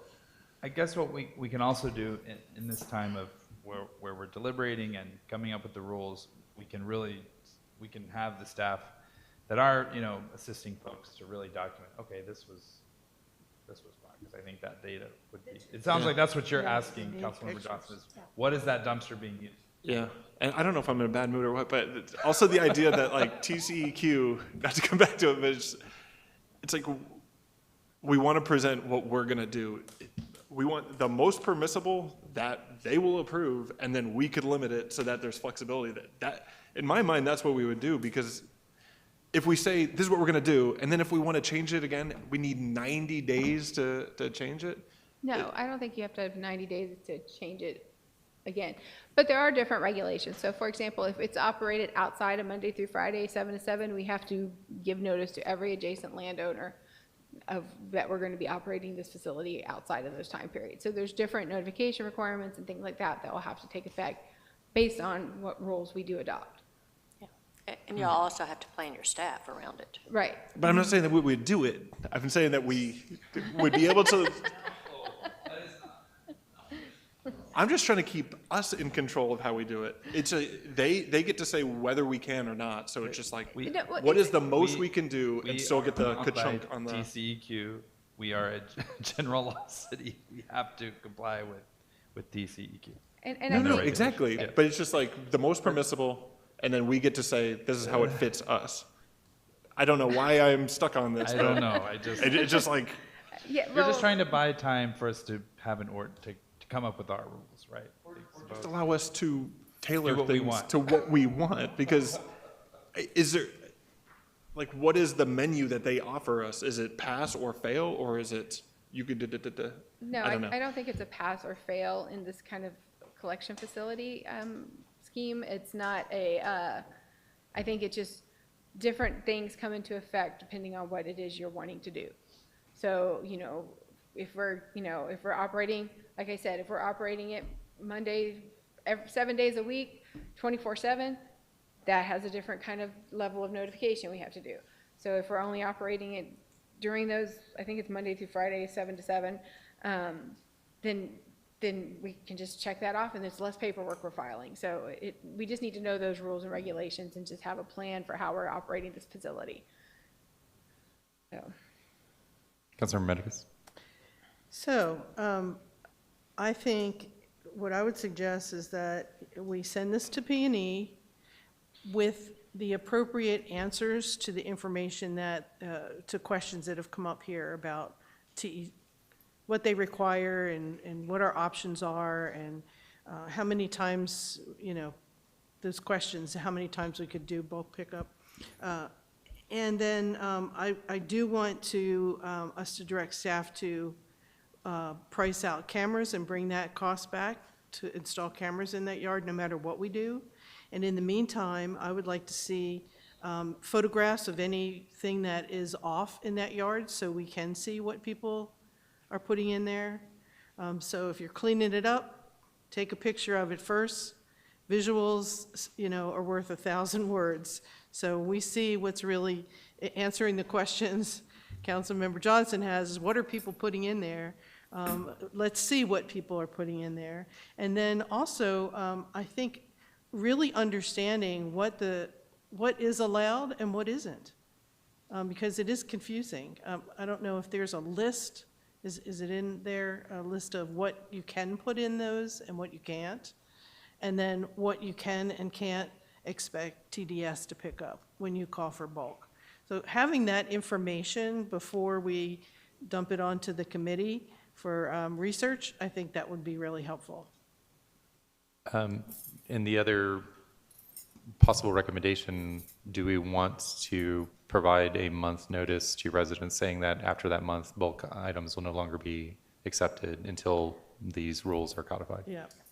But the mulch, we can keep open, assuming that we don't have to provide the same notification, I just don't think we're ready to write an ordinance. Right, I don't think so. Yeah. Okay.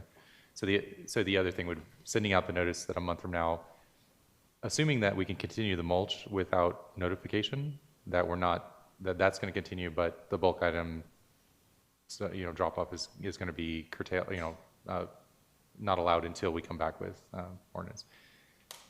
And we don't really have a way of enforcing that unless we're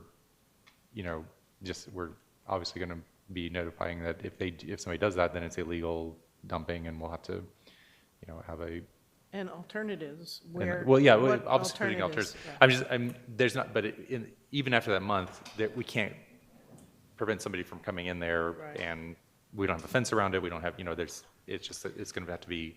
Where are those arms that we were gonna? The floodgates, just for the. Can we put the gate across the bulk pickup so nobody can access it? I mean, I do think that fencing is another good idea, just bringing back the cost. In addition to the cost of video cameras, I would like to see the cost of putting fencing around the yard. I think we have some existing Where people fencing could we're take going to it. see about Where going people ahead could and take it installing while that we had we're bought shut for a down. different project that we haven't done. Yeah, I think that's just another, we can move forward with that because it's, Yeah, you know, we can fence. yeah. Council, any further discussion on this? Staff, any, sorry is about that clear direction? Okay. All right. I know this is a thorny issue, and it is a popular service, so I want to make sure that we come to a amenable resolution, but I also want us to be aware of staff time and the impact. And so we'll be obviously getting more information from staff as we move forward with this, so appreciate staff bringing this to our attention. All right. Council, we're going to move on to our last agenda item, which is presentation, discussion, and possible action on amending the city facility use policy and fee schedule. This one has been reviewed by CED, and I think, staff will go over some of the the structure of this, the one difference I think from CED's recommendation and the ones here is the special use for alcohol. I think that was the one thing that, CED recommended that was not necessarily carried forward after review by legal, but that's something that council could potentially take action on. So I'll hand it over to city administrator for introduction of this item.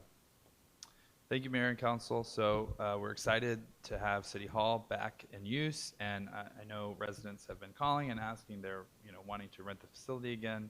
So we wanted to have a new set of guidelines. I believe one of the main things that needed to be changed was the fee schedule. We needed to increase the fees.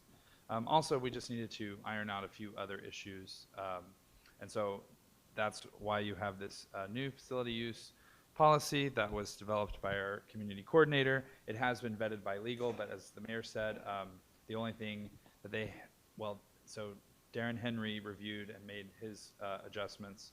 I spoke to Barbara today, and she's dealt with this in other cities that she's represented that have had alcohol at parks or on city facilities.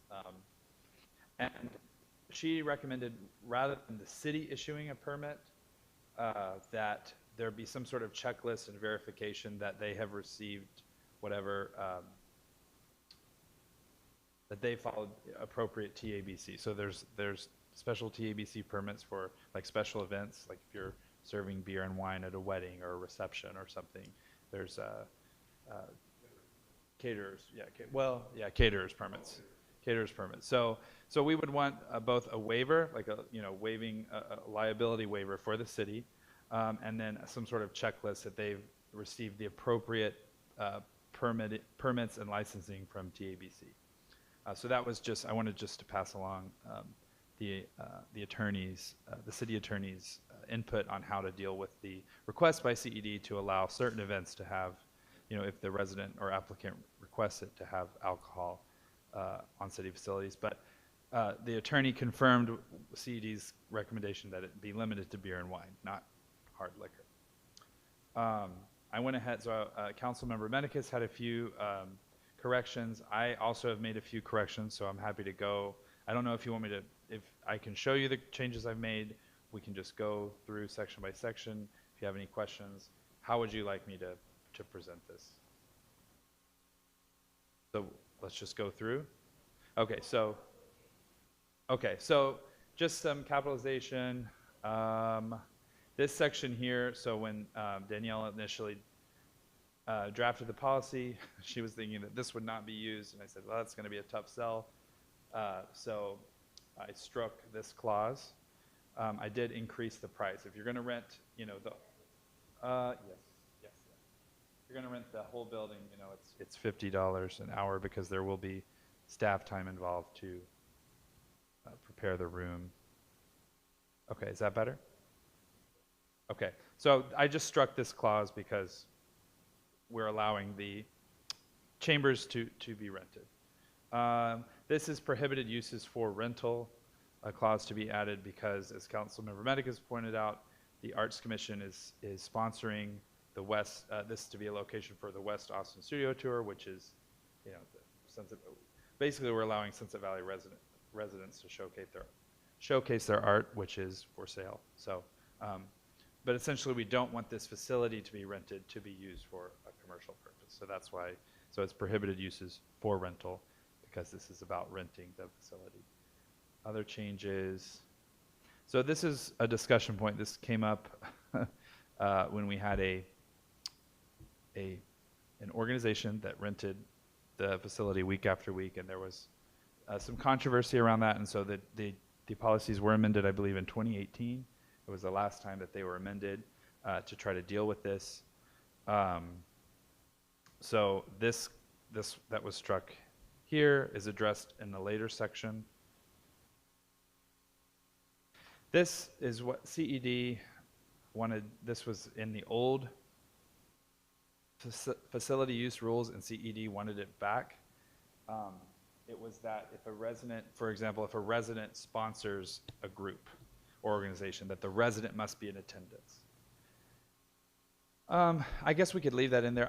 Again, we have no way to monitor that, right? But I just think that Yes, sure, a resident can sponsor, and I can work with legal on the exact wording of this. You know, a resident can sponsor a group, but whoever signs that application is liable for, you know, for any damages, or they are responsible for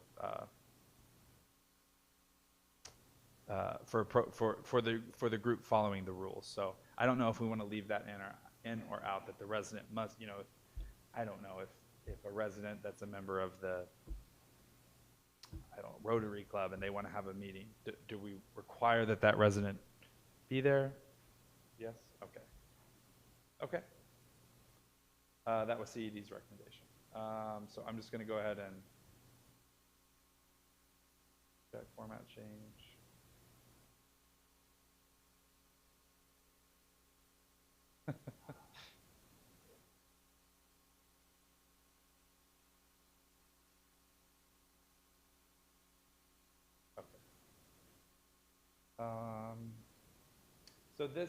So this is going back to that organization. So, you know, we want people to be able to use the facility. I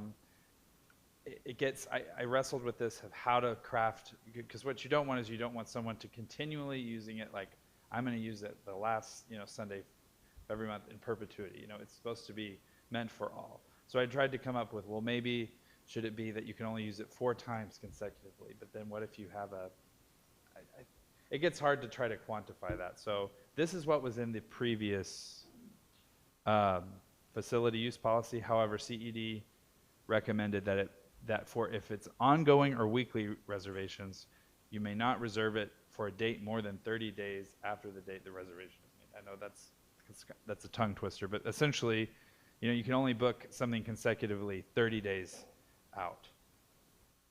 This is another one I might want to work with legal on, but this is something I'd like you all's feedback on, is how we want to. We also used to have, you know, or this was in the old policy, that you may not reserve a date for more than 60 days after the date. That seems a little close. Like if you're trying to plan a workshop or a party or something, you kind of want to know. So I think maybe this should be 90 days. And then again, there's always the option, like let's say someone wants to have a wedding or a wedding reception. And, you know, obviously you'd like to plan those things in advance. You can come to council. And I believe, if you remember Councilmember Rosengarten, we had a few of those that they said, may I reserve the hall a year in advance? So. Oh, I'm just assuming we're discussing this right now, Mayor. That's why it's highlighted. Okay. Yeah, Okay. live edits. That first sentence, the last 2 words. Okay, in made, go up to the first sentence. Oh, first sentence. First sentence, last 2 words. First sentence that's highlighted, I should say. Is made. Is made, yeah, just correct that.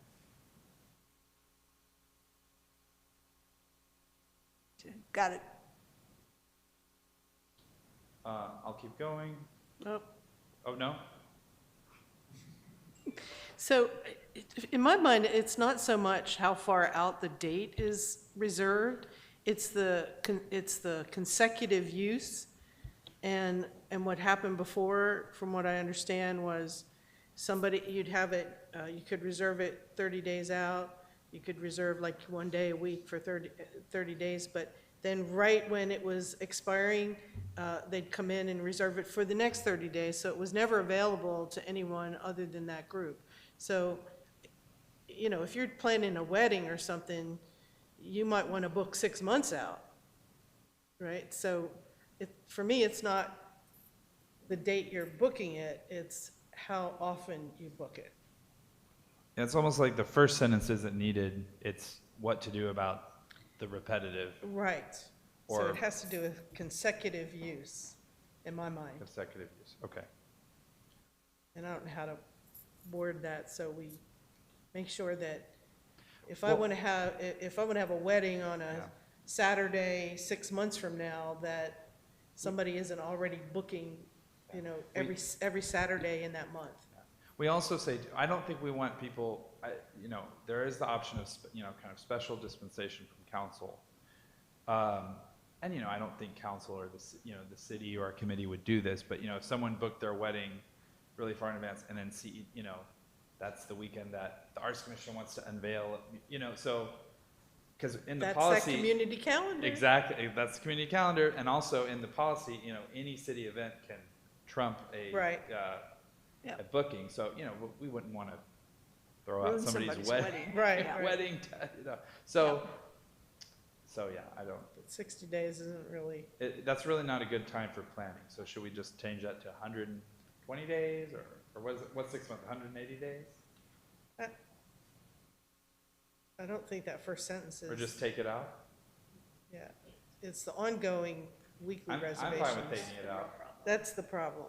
I think it's better that we know ahead of time what's happening, so, okay? And then we're taking that out? And back to that first page, Matt, that addition on 1.1 under general, we had left off committees. Oh, they were. So you was that- added oh, yeah, committees here. Yeah, we added committees.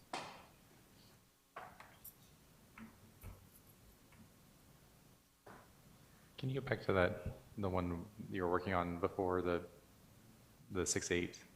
Sorry, that we were just down there below. This one? No, the 6-8. highlighted one, yeah. So if we leave it like that, what is that saying? So we're letting anybody to make a reservation for any point in time in the future. If it's like a single event, single date event, I can book 2 years from now. But if I'm going to book I want to teach a yoga, not a free yoga workshop, you know, for 4 weeks consecutive, I cannot book it more than 30, like, I have to book it, wait till a month before those consecutive bookings to book it. Okay, so that's, if I'm, reading that the way that you're interpreting it, it's basically single events, we can allow reservations out 100 years from now, right? Yeah. You wanted to, yeah, but. It needs to be stated more clearly. But any kind of recurring event has to be done within the next 30 days. You can't reserve outside that time frame. Okay, so if it's ongoing, or weekly, right? So recurring events may not be reserved for a date more than 30 days after the date the reservation is made. Should I add that recurring, or? No, I mean, I'm just trying to Okay. summarize where that is. Now that I am thinking about it, though, I mean, it would be, maybe we should have some sort of, like, maybe no more than a year in advance. I don't know. Or just strike it all. Well, together. if you read that sentence again, and thank you, Mayor, ongoing or weekly reservations may not be reserved for a date more than 30 days after the date the reservation is made. Okay, say someone reserved a reservation on June 20th.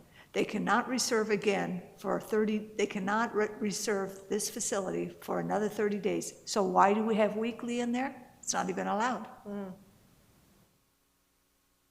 Oh, yeah. Well, because, so this clause actually used to say for more than 60 days. I think we Yeah. need to get some legal opinion Yeah, on how we address the issue. I think, and maybe maybe it is simpler just to set a numerical, okay, you cannot have more than, I don't know how many, I don't know how we want to, no more than 4 consecutive events.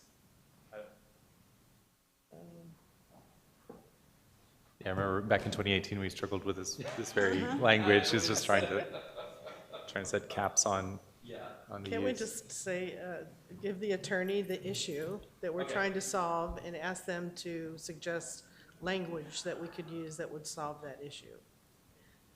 Yeah, it's something similar to like any recurring event that has more than 4 occurrences requires approval by city council or something like that, right? It might be simple to do some, I mean, Right. or just, There's gotta I'm be trying to language think of when somewhere. residents have used it recurring where it's not like, so, Penny Seidel on kind of behalf of CED, she taught those balance classes, Yeah. but that was under the auspices of CED. Of the committee. So I'm trying to think of when a resident or group has used it consecutively. There was somebody who used to use this room, wasn't it, for financial advice or something like that, on a Yeah. regular basis? Councilmember Johnson, where'd he go? He used to have a monthly, like it was like a Thursday night. That's how I met him. Thursday night, like iOS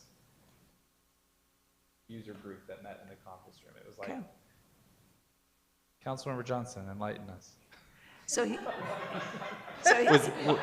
Was that Talking weekly or about was it weekly or monthly? It was monthly, and they met in the conference room. I mean, it was very, like a Thursday night. We're talking if he about did it- recurring or consecutive meetings. every and- Thursday night, this wouldn't allow it. Right. Wasn't weekly.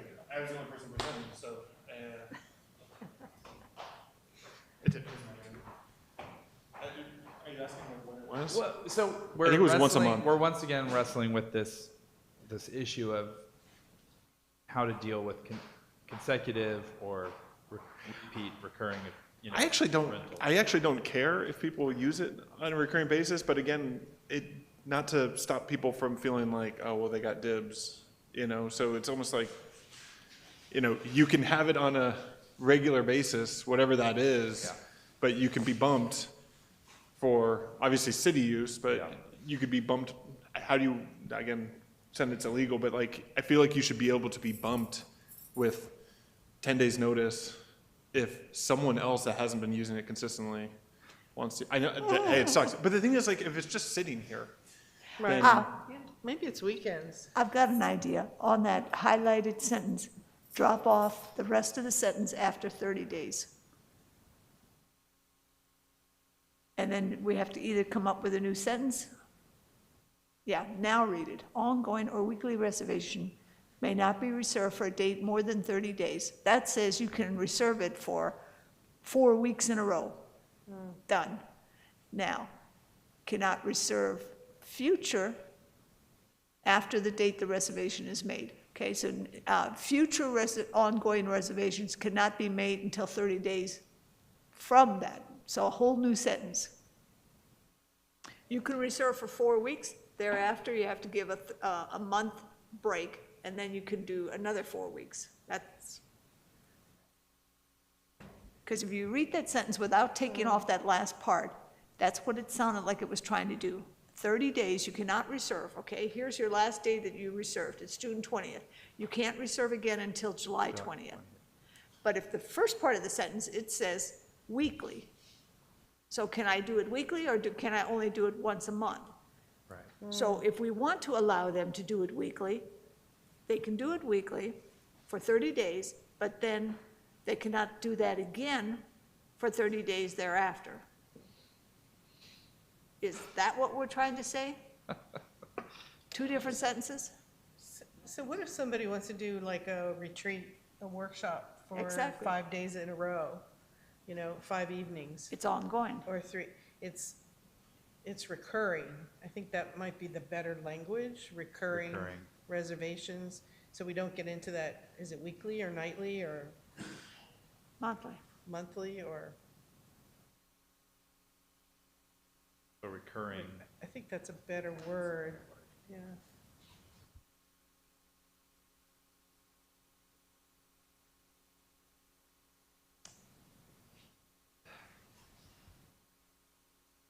I mean, we could just say recurring reservations must get approval from city council.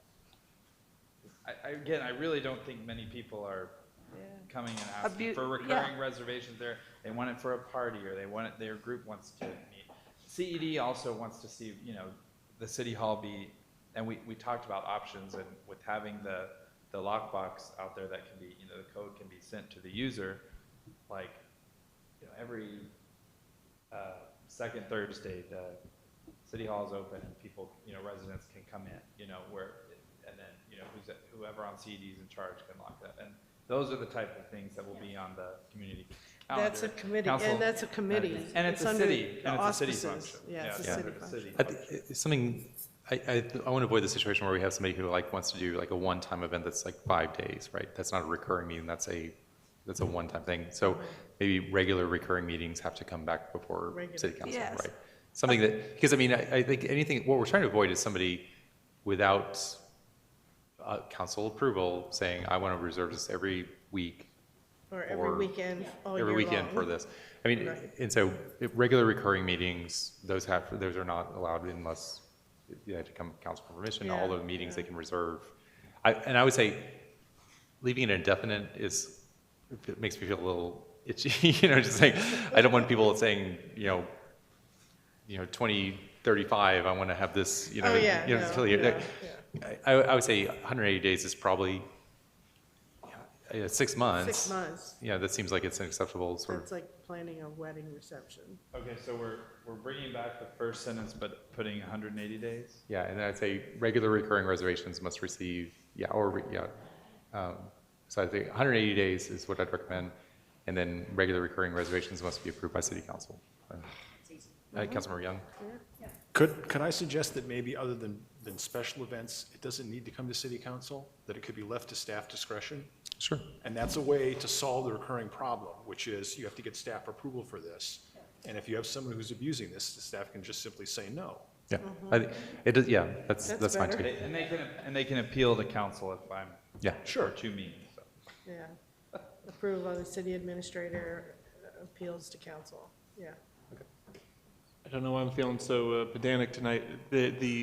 Any illegal activity or any purposes contrary to federal, state, or local law, what is the hair between those two?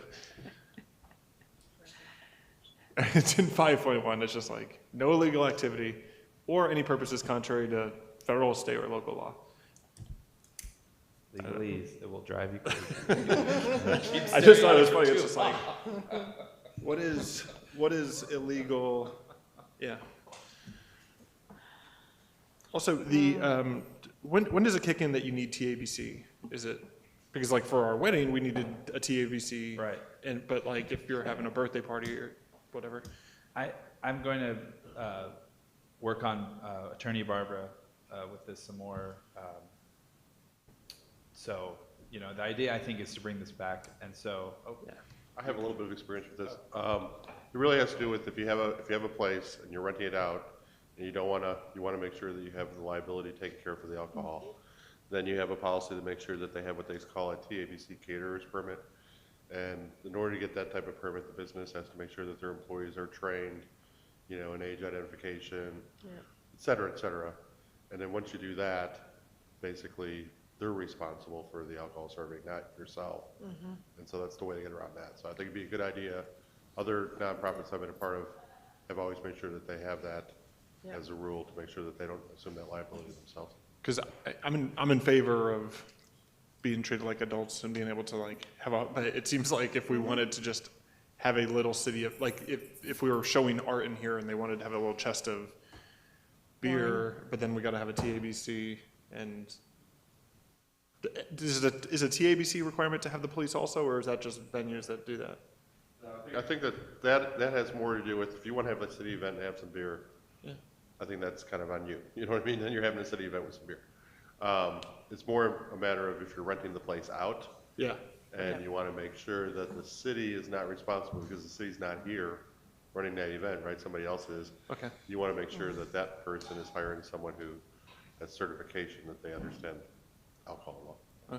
Yeah, Yeah. and Barbara says she has a waiver that she's used with others. I think it was Lago Vista. That we can add to this, like where you'll check off, yes, I'm serving beer and wine. Then there's a checklist and an extra, kind of an additional waiver that the applicant then signs. Yeah, Arts Commission did a event over at the Brody Event Center, and we were required to have, and we wanted to have beer because it was a Celtic thing. We had to have a TABC server. So it's not a big deal.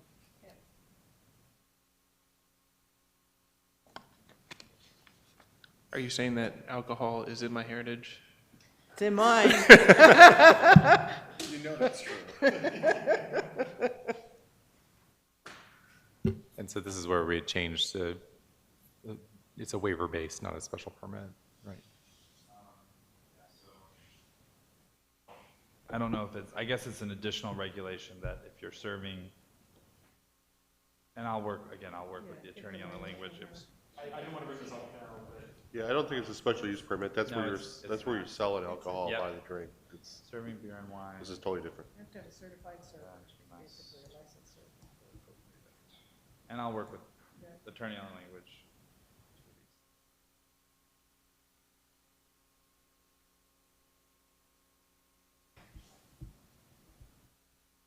It'll be like amendment, is it attachment? Attachment E. Oops, sorry.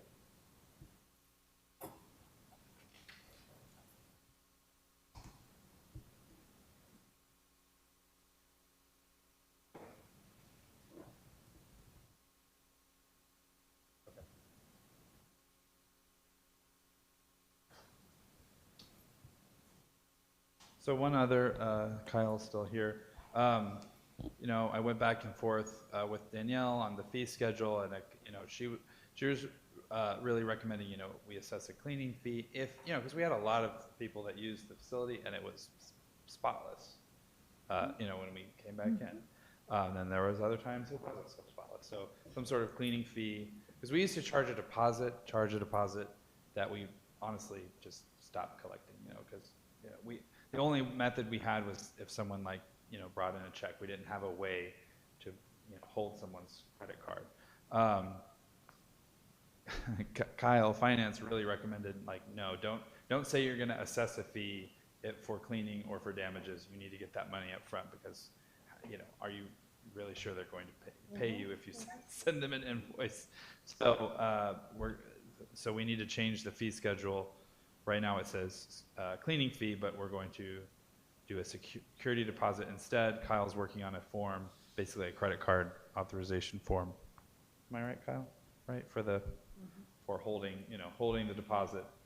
So this will be, and I just think that if you're renting the whole building, including the chambers, I think the security deposit should be higher than if you're just using the I common totally area. agree. So, anyone have any ideas on what the security deposit should be? It's quite high. I kind of looked at, so when looking at other cities, it's very rare that you can actually rent a building or a room. You know, you can rent like a pavilion, like in Austin. The city of Elgin actually has a rec room, so that's kind of what I looked to for a rec center that you can rent certain rooms. That's what I looked. I want to say their deposit is like $500 or something.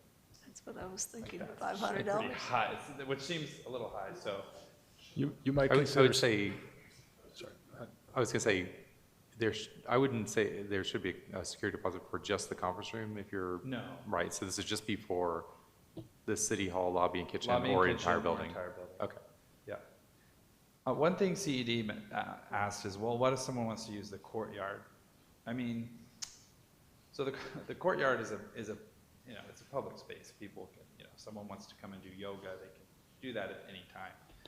And I don't know if I need to include this or not, but entire building, I assume that is also the courtyard, and it also means that you have to, if you use it, if you know you Gotta have pick up the decorations out trash. there, you have to clean it up as well. So Yep. would you like me to add and courtyard, or do you think that's kind of, is that? Well, isn't there in another spot where it says the fountain and the courtyard is not to be used? Oh, well, maybe maybe I need to change that. Oops, that's bad. And it could be in the old one, that's why I Could have wanted been to. in the old one, That was used. because we always had people ask, oh, can I use the courtyard? And I would say yes, but just make sure you clean Well, and it up. yeah, it was used for a community garage sale one time. Yeah, there was a city event, so. Okay. There is a line in here under kitchen use and food service that says that they're responsible for cleaning the outside courtyard. Oh, okay. Okay, which one is the old one and which So, one is the as long as as long, I think it's implied, you know, but they just, if they use it, if people are eating and drinking out there, they just need to make sure that they clean up. So, I heard 250. Could I suggest setting a minimum and maximum and leaving the exact amount to staff discretion? Sure.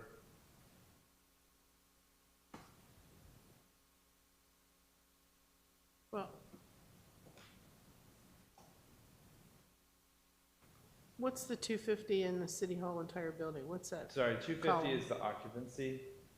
Oh, okay. And so the old Oh, rules the had limit, that the okay. conference room can have 14 seated, but I don't know if that's officially the occupancy. So I'll get with McComas on what they, but I do know that when that the official building occupancy for City Hall is 250, but I'll confirm Public Works and McComas what the official occupancy limit is for the individual rooms.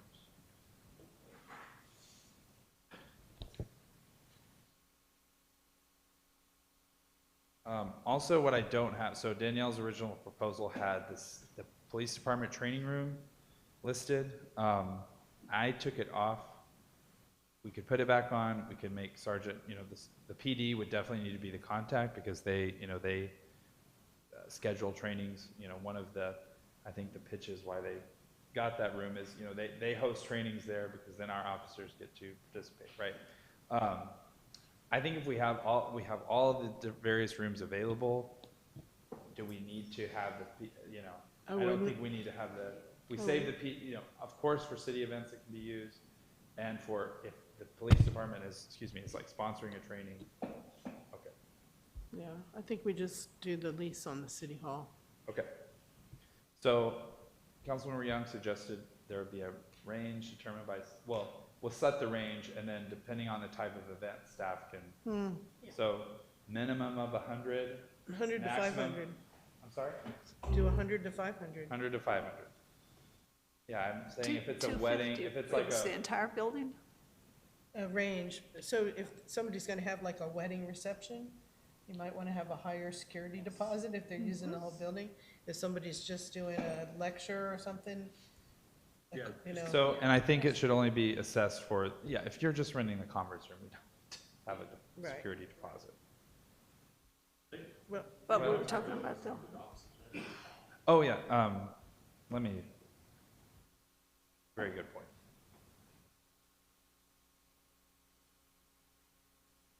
Well, maybe I should specify that it's, do we need to? I think we want to list the specific rooms because then, it gets into the attic and it gets into,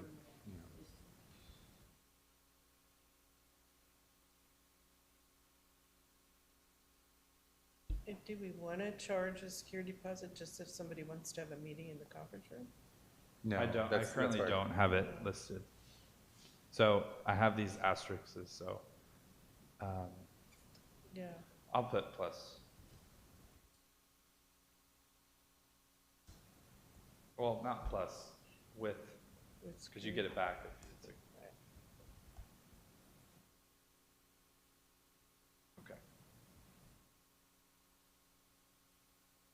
We'll determine these.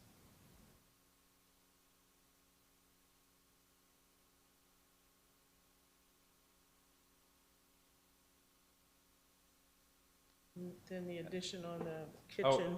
yeah, so, and Councilmember Medicus and I went over this, so, we want renters to be able to use the kitchen if they're renting it, however, we don't want them using like the city's, anything that belongs to the city that's like a disposable good, right? And then, as Councilmember Medicus wanted us to add this clause that basically if you bring dishes, you need to, take them, don't leave them in the dishwasher for Pack staff them to in deal- and pack yeah. them out. There you go.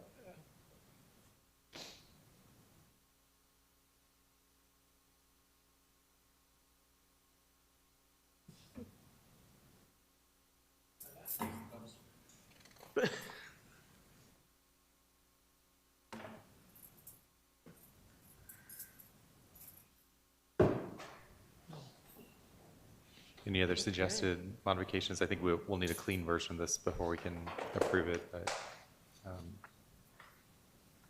Yeah, I mean, I think that this is good to bring back for July 18th with just the final touches from legal. We'll have that waiver that I'll work with Barbara on for the final attachment. We'll have once it's adopted, we will have an online form, that residents can use. We're also going to be talking about a community calendar, which we're going to be talking about that on the July 18th meeting, which will come into play with this, so that residents can It's more, it'll be more robust than the calendar that's on our website. Will actually have just everything, right? So when you're filling out your form, you can click on that community calendar to see. For example, the event this weekend, right? There was the mural, but then, you know, there's a lot of events that need setup time, right? So even though the event is one day, there might be a 1 to 2 day setup time. So obviously you can't book, even though the event's on Saturday, you can't book the hall on Friday because they're setting up for that event. So that community calendar will be a lot more robust, and it will be, you know, the link will be to when you're filling out the form, so you can check and see, oh, what are my available dates?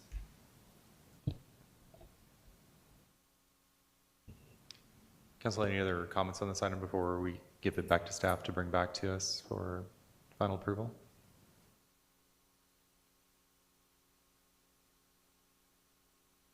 All right. Well, I appreciate CD's work on this and looking forward to resuming our ability to host events in this facility. All right, Council, unless there's anything else on this item, and I think we're ready to move to agenda item number 10, which is adjourn. Motion to adjourn. Is there a second? Second by Councilmember Young. All those in favor say aye. Aye. All right. We are adjourned at 8:28. Gotta go outside and get warmed up. I had my face in my hand. I know, it's like.